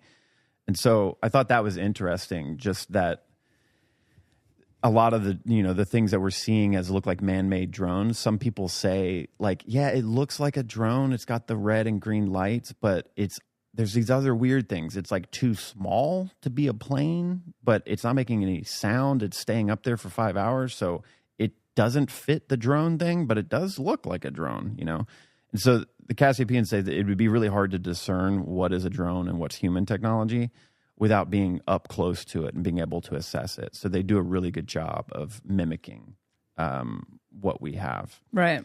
And then the other interesting thing I thought was that there were people asking questions about when a lot of these drones were happening in New Jersey, there were other people trying to fly up their drones to get a closer look. And the drones were essentially just like losing power and falling out of the sky. There are people like batteries and their phones like just draining when they're close to one of these UAPs. And then there's every contact that has ever been like reported of the third kind, where people are actually interacting with the vehicles or beings. There's always time dilation and an effect on the physical body or electricity in the house and stuff. It's like oscillating in and out. People get sick from like radiation. And so they asked the question of like why these batteries in the drones get drained when they're around the UAPs. And they said it's because they're fourth density resonant like vehicles, and when it comes in contact with a third density tech, it siphons off that energy. So the energy leaks into fourth density. So literally, like if a UAP of the third kind if you're having contact of the third kind, where there's a UAP or a being, when it comes into a certain proximity, all the energy in third density like siphons off into fourth density. So that's why you get the time dilation. Your power goes out. Battery breaks, whatever, all of that.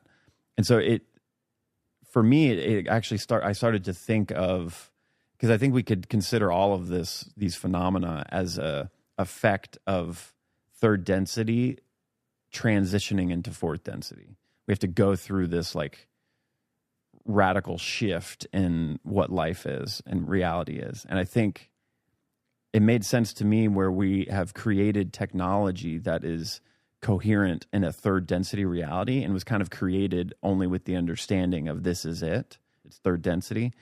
And so, positive and negative poles, when we're using electricity that is strictly terrestrial, it's like set up in a certain frequency. And if you have fourth density tech coming in to the same vicinity where this other tech is being used, it's like they're on different frequencies. So the energy has to, magnetize towards one pole, and it magnetizes towards the higher one, fourth density, and all the energy goes out to that. So I started to see then like, oh, this is kind of how a lot of the infrastructure will fall away, because it actually like is malfunctioning in fourth density. It no longer works. That's why I think there's a lot of talk about 5G and stuff. These are frequencies that are getting the job done, but they're not coherent with our body. They are affecting our electromagnetic field. So it's tech that is not in harmonic balance to ascend into the fourth density. Malfunctions don't work anymore. Right. And so then that's what I think then causes us to have to innovate into a new space to be able to have tech and have, survive. Right. And so I saw that as being like a really great, it's like it forces the tech to actually not work anymore. And that's how you get the destabilization of the infrastructure we have in a very quick manner. Right. That could, if it happens too fast, it's like, oh shit, we're all stuck and nothing works. So again, why this is kind of a slow drip, we have to figure that out. I would say there's a lot of civilians figuring out really advanced tech that's ancient tech, actually, sound tech, frequency, all that kind of stuff. I'm seeing so much stuff. I saw something with like they're in a lab, like using sound to heal like wounds. Yeah. Dude, did you see the thing I sent you the other day where there was like these two kids in college that developed a sound machine that puts out fires? Yep. It's a low bass. Yep. It's fucking so sick. In that video, he looks like a Ghostbuster. He's got this contraption like on a satchel on the side, and then he's just got like a bass speaker in his hand that's like in like a kind of a cylinder. They light a fire in a pan, and then he just walks up with that thing, hits a button, and it puts a bass sound out that makes a flame go away in 2 seconds. It's like an oil flame. Is that because the air is coming out? No, right? It's frequency. It's frequency. That's what's so sick. It is air, but it's frequency. Like those bass notes, they oscillate in such huge waves. It's something with that wave, the frequency cancels out what is lighting the fire, and just disintegrates it. So yeah, there's already that kind of stuff. It's obviously trying to be controlled and discredited, but I think that's what's going to make if we're allowed to do those things, this transition is going to be a lot smoother, because those technologies can quickly take the place of our kind of archaic, non-harmonic tech. Well, here's why I think Pluto in Aquarius changes the game pretty intensely, is because people have been creating cars that run off of water and stumbling upon free energy for hundreds of years now. And they have gotten, their suicide rate is very high. They have gotten killed and taken out. But part of the reason they get killed and taken out is because the masses are hypnotized toward the system. So all the system has to say is, oh, this person's bad, or, whatever. Pluto in Aquarius is, we're barely into it. It's a 20-year transit. We're fucking 2 months into it. And the way that the collective consciousness has shifted into suspicion about anyone involved in the system, like the people that have controlled it for a long time. And that's only going to get more intense, and that's going to get really interesting once Neptune goes into Aries. And so when we look back at the past, we go, well, we think the control system is this big bad whatever, because it really was only this big bad thing because it controlled the minds of so many people, and it really has controlled the minds of so many people. We're watching that movie Hypernormalization right now. It's taking us forever to get through it. But that movie just highlights the absolute fucking bullshit. The deception. The deception of just like, here's what actually happened, and then here's the fucking story. And people just kept buying it. And each new president would come in with a new story. And, you know, it's the veil, part of the veil lifting is that the truth all has to come out, because in the material reality, when you only have people looking at the material reality, the narrative wins. The person with the narrative wins. And it's like, that's already spun completely out of control.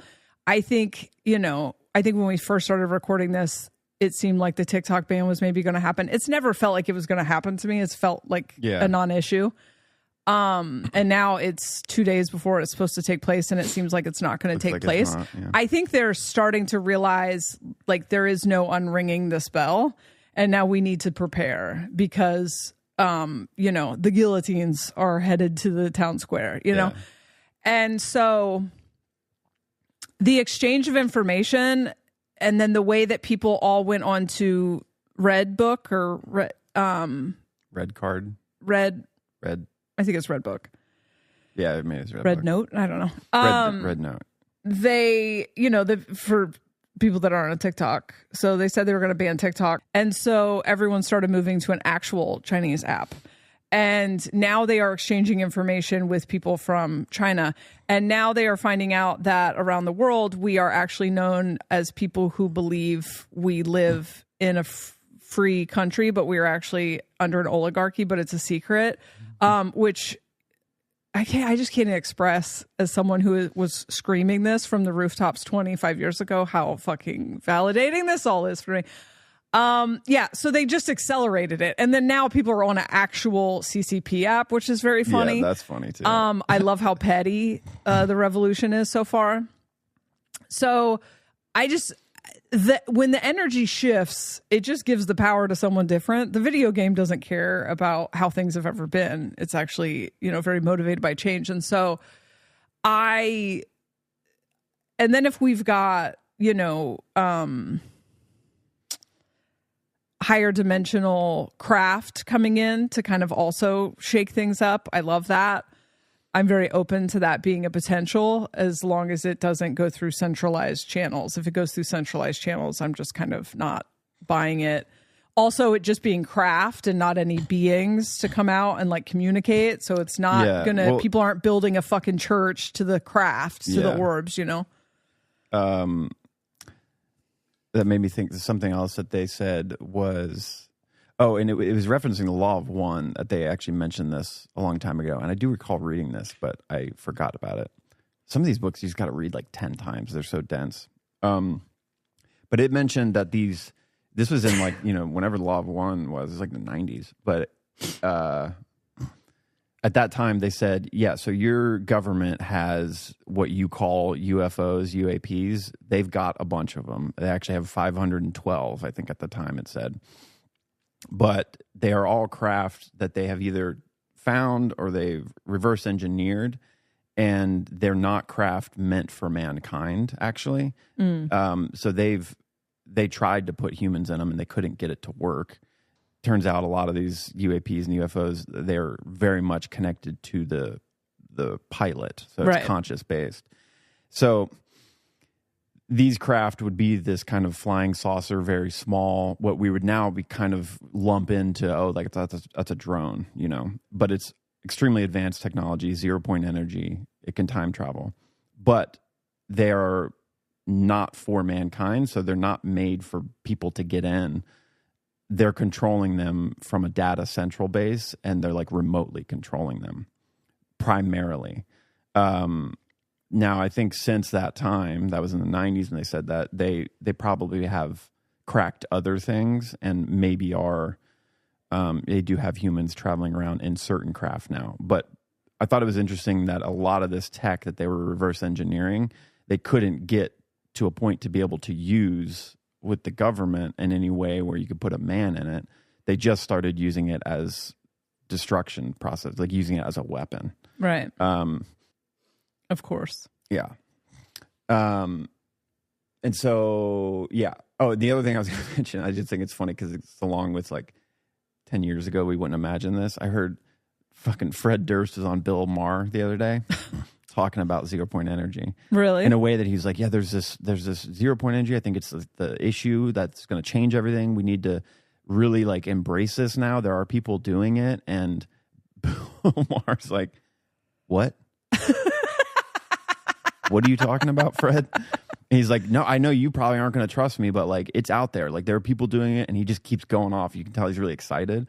And Bill Maher's just like, why did I have him on? Like that's so he's funny. regretting it and trying to push back. And Fred's like, listen, you can think what you want, but it's out there. Have you looked online? There are people making cars with water.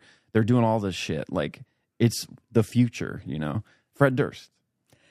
It's so wild. That is so funny. And so funny that Bill Maher, just boomer guy, cannot accept it. He's science-based. He's like, that's a great idea, Fred, but like none of that's true. How do you know? Have you experienced it? Have you tried it? He's like, I don't understand it. I can't go build a car, but I'm not going to deny that it's not real. And he's like, I don't trust it unless I know, it's tried and true and tested, and I've experienced it. I was like, well, have a fun life, Bill, for the next fucking 10 years that you're going to be here. You're going to have quite a fucking resistant experience. In those ways, you can see how there's going to be two worlds. Like there's going to be the materialist realm happening alongside of the people that have tapped into things that aren't material. Mm-hmm. And you'll be literally driving a 0-point car right in front of them, and like their brain won't be able to perceive it. Yeah.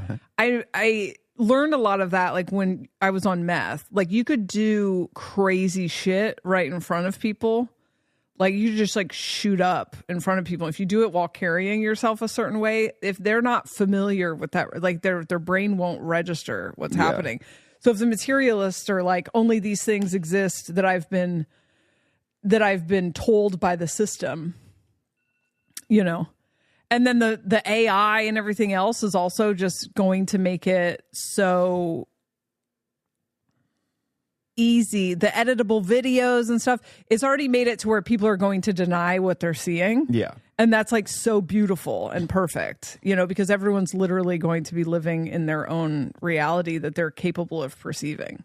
That's the biggest thing is like the video edits and stuff. I would say already right now, I'm even jaded when I go online, like, and with this whole drone thing. In the beginning, I was like, whoa, crazy. Yeah, there's definitely orbs, but seems like there's human tech. But then you start seeing videos and I'm like, whoa, that's really convincing. Like the tree one with all the wind, like brushing the tree around. But then I'm also going, I just don't know though. This could be AI. And like, so every video I see, I'm also going, yeah, that's cool. That'd be cool if that's real, but it's got to be AI. And then I started reading the Cassiopean stuff. And then I was like, oh, wait, no, a lot of it is happening. Like it is occurring right now. Right. But there's so muddied the waters. It is hard to detect what might be real or not. And so I think it's just back to this like inner knowing, inner feeling of discernment that feels true. This doesn't. One other thing, that's what I was going to mention earlier, is just, I thought it was interesting. So the original Tic Tac thing, David Fravor or something, Jeremy Corbell was kind of bringing out this whistleblowing, like this highly classified videos.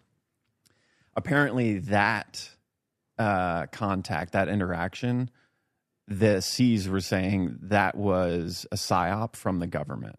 And so they're still doing massive psyop operations that they will unveil. They essentially unveiled some of their tech and made it look like it was attacking the ship or circling around, and then let Jeremy Corbell and the David Fravor thing, let them whistleblow it. So it looked like it was somebody else. Again, so they can add subtle elements to a narrative that this is another country attacking us or whatever. And so they will run full on. I mean, and that was a huge deal when it came out, like on Joe Rogan and everybody. Like it created buzz, but it did create a buzz in a certain direction on what it was. And so now we're here with the New Jersey Jones, and the narrative's shifted a bit. And so they're having to, and some of this isn't PSYOP. It's actually like, the UAPs trying to create a transition into fourth density that the government's just going to try to, prevent at every cost. And so I think that's what's interesting is moving forward is always keeping in mind, like the ability for them to do really complex PSYOPs that are highly convincing is still going to be happening. But being able to look for the other narrative that's happening alongside that is, I would say, a bit more neutral. It's not like benevolent or malevolent. It's part of this natural evolution. We're transitioning into fourth density. This is how it works, but we're just going to see the attempt of, the controllers, to not allow that to happen as long as they can. And again, the C's say the main motivation for the government that is in kind of cohorts with other hyperdimensional beings is their main focus is they know this transition is happening. It's going to have to go to fourth density. The Earth is doing that. But they're trying to set up mechanisms to be able to control us there as well. Like I've said before, the fourth density reality seems to be like variable physical, material existence and spiritual. And there are other more complex ways to kind of keep beings still disempowered and enslaved alongside in a like transition into higher technology, AI, all these other things, 0-point energy, all these things are going to occur, but there's still a way for them to control at that level. Right. So that's why this narrative's happening. That's why they're trying to control it. It's, everybody says that that's not going to work. And so it won't work on a certain level, but it still could capture people into a false narrative that still doesn't allow them to fully step into their power, become autonomous and be free. Yeah. I mean, I think people that reject spirituality, and I don't mean like weirdo spirituality, but I mean, I think people that are either very materialistically driven or their spirituality is experienced through religion could very easily be controlled in a more supernatural environment. And I think that you see that with people who are of the belief that everything happening right now is the book of Revelations playing out. I mean, that's very obviously, yes, it is the book of Revelations playing out, but anyone who knows about cycles knew this was coming. And so this isn't a difficult thing to write. Like when you understand that the materialist reality was obviously energetically we were kind of in a materialist reality, but there have always been people who have access to the fullness of it. I think the materialism specifically in the West that has been put forth in the cross of planning is a hyper materialism that goes even beyond what the planet was doing at the time. Yeah. Because Eastern cultures have some of these categories of reason. And it's not just Western. I would say anywhere with a really oppressive, patriarchal religious structure is kind of under the same thing. Yeah. But what happens when your spirituality is channeled through that is based on giving your power away to exactly. whatever, it's all disempowerment, which all takes away your ability to understand the fundamentals, which are, frequency. And then also just thinking about the plasma and why working on yourself is really healing your trauma and learning the mechanisms of how your human consciousness works is so important, is because if you don't understand your capacity for projection, then you can't accurately read anything that you have an emotional attachment to. Yeah, you can't discern. So if you don't understand that the person that you're fighting with on the internet, you're projecting on them, if you can't separate your own personal moral code from a homogenized belief that everyone needs to share that moral code, if you haven't broken your own relationship with reality down into something that is complex and is not binary, then you're going to get your ass handed to you when plasma technology starts to become a regular part of every day, because you don't understand that there is literally a movie camera. It's you, yeah. At your forehead. Read Tufti the Priestess if you need to, that is projecting onto everything around you. And you have to know when that's happening. That has to come into focus. And in order for that to come into focus, when you're fighting with someone or someone's bothering you or someone's triggering you, going inward and going, why do I find this figure so triggering? Why do I find my mom so triggering? Why do I not like this person? And you can just not like people. But the vast majority of times where you're getting like bent out of shape, you are projecting. And that's why getting to know the stories that are playing in your subconscious, like that's why becoming self-aware is the most important thing for what's coming. Because if you are subconsciously projecting stories onto everything, you're just going to be trapped in a cycle of mythology that you've probably been playing out for thousands of years. And when reality starts to get bonkers, bananas, your stories are disempowering, you're just going to keep falling into disempowering things, which is why you see people, think they're waking up, or they are waking up a little bit, but then they just get trapped into a cycle of like conspiracy mongering, is because you've not done anything about the part of you that is seeking to play the story of like bad guys, good guys, whatever. And I guess that's it. We have to get ready to go. Cool. Well, I'm glad we waited those 2 days. There's some good, interesting information to add. Yeah. Yeah, for sure. Looking forward to watching that unfold. Yeah. Fred Durst will be there along That's with so us. funny to me. I remember when I would go down to the studio and hang out, and you would just blast fucking Limp Bizkit. Hey, now let's turn this off. What are you talking about? I was not you doing would blast Limp Bizkit. I have video evidence. Okay, yeah, I was doing it ironically because I was like, sure, dude, you remember Nookie, dude? Do you remember this song? This was great in my childhood. You were dancing to it. Yeah, it was a little nostalgia. I don't regularly listen to old Limp Bizkit. It's I was a huge fan playlist. when I was younger, though. All right, love you, bye. Did it all from Nookie.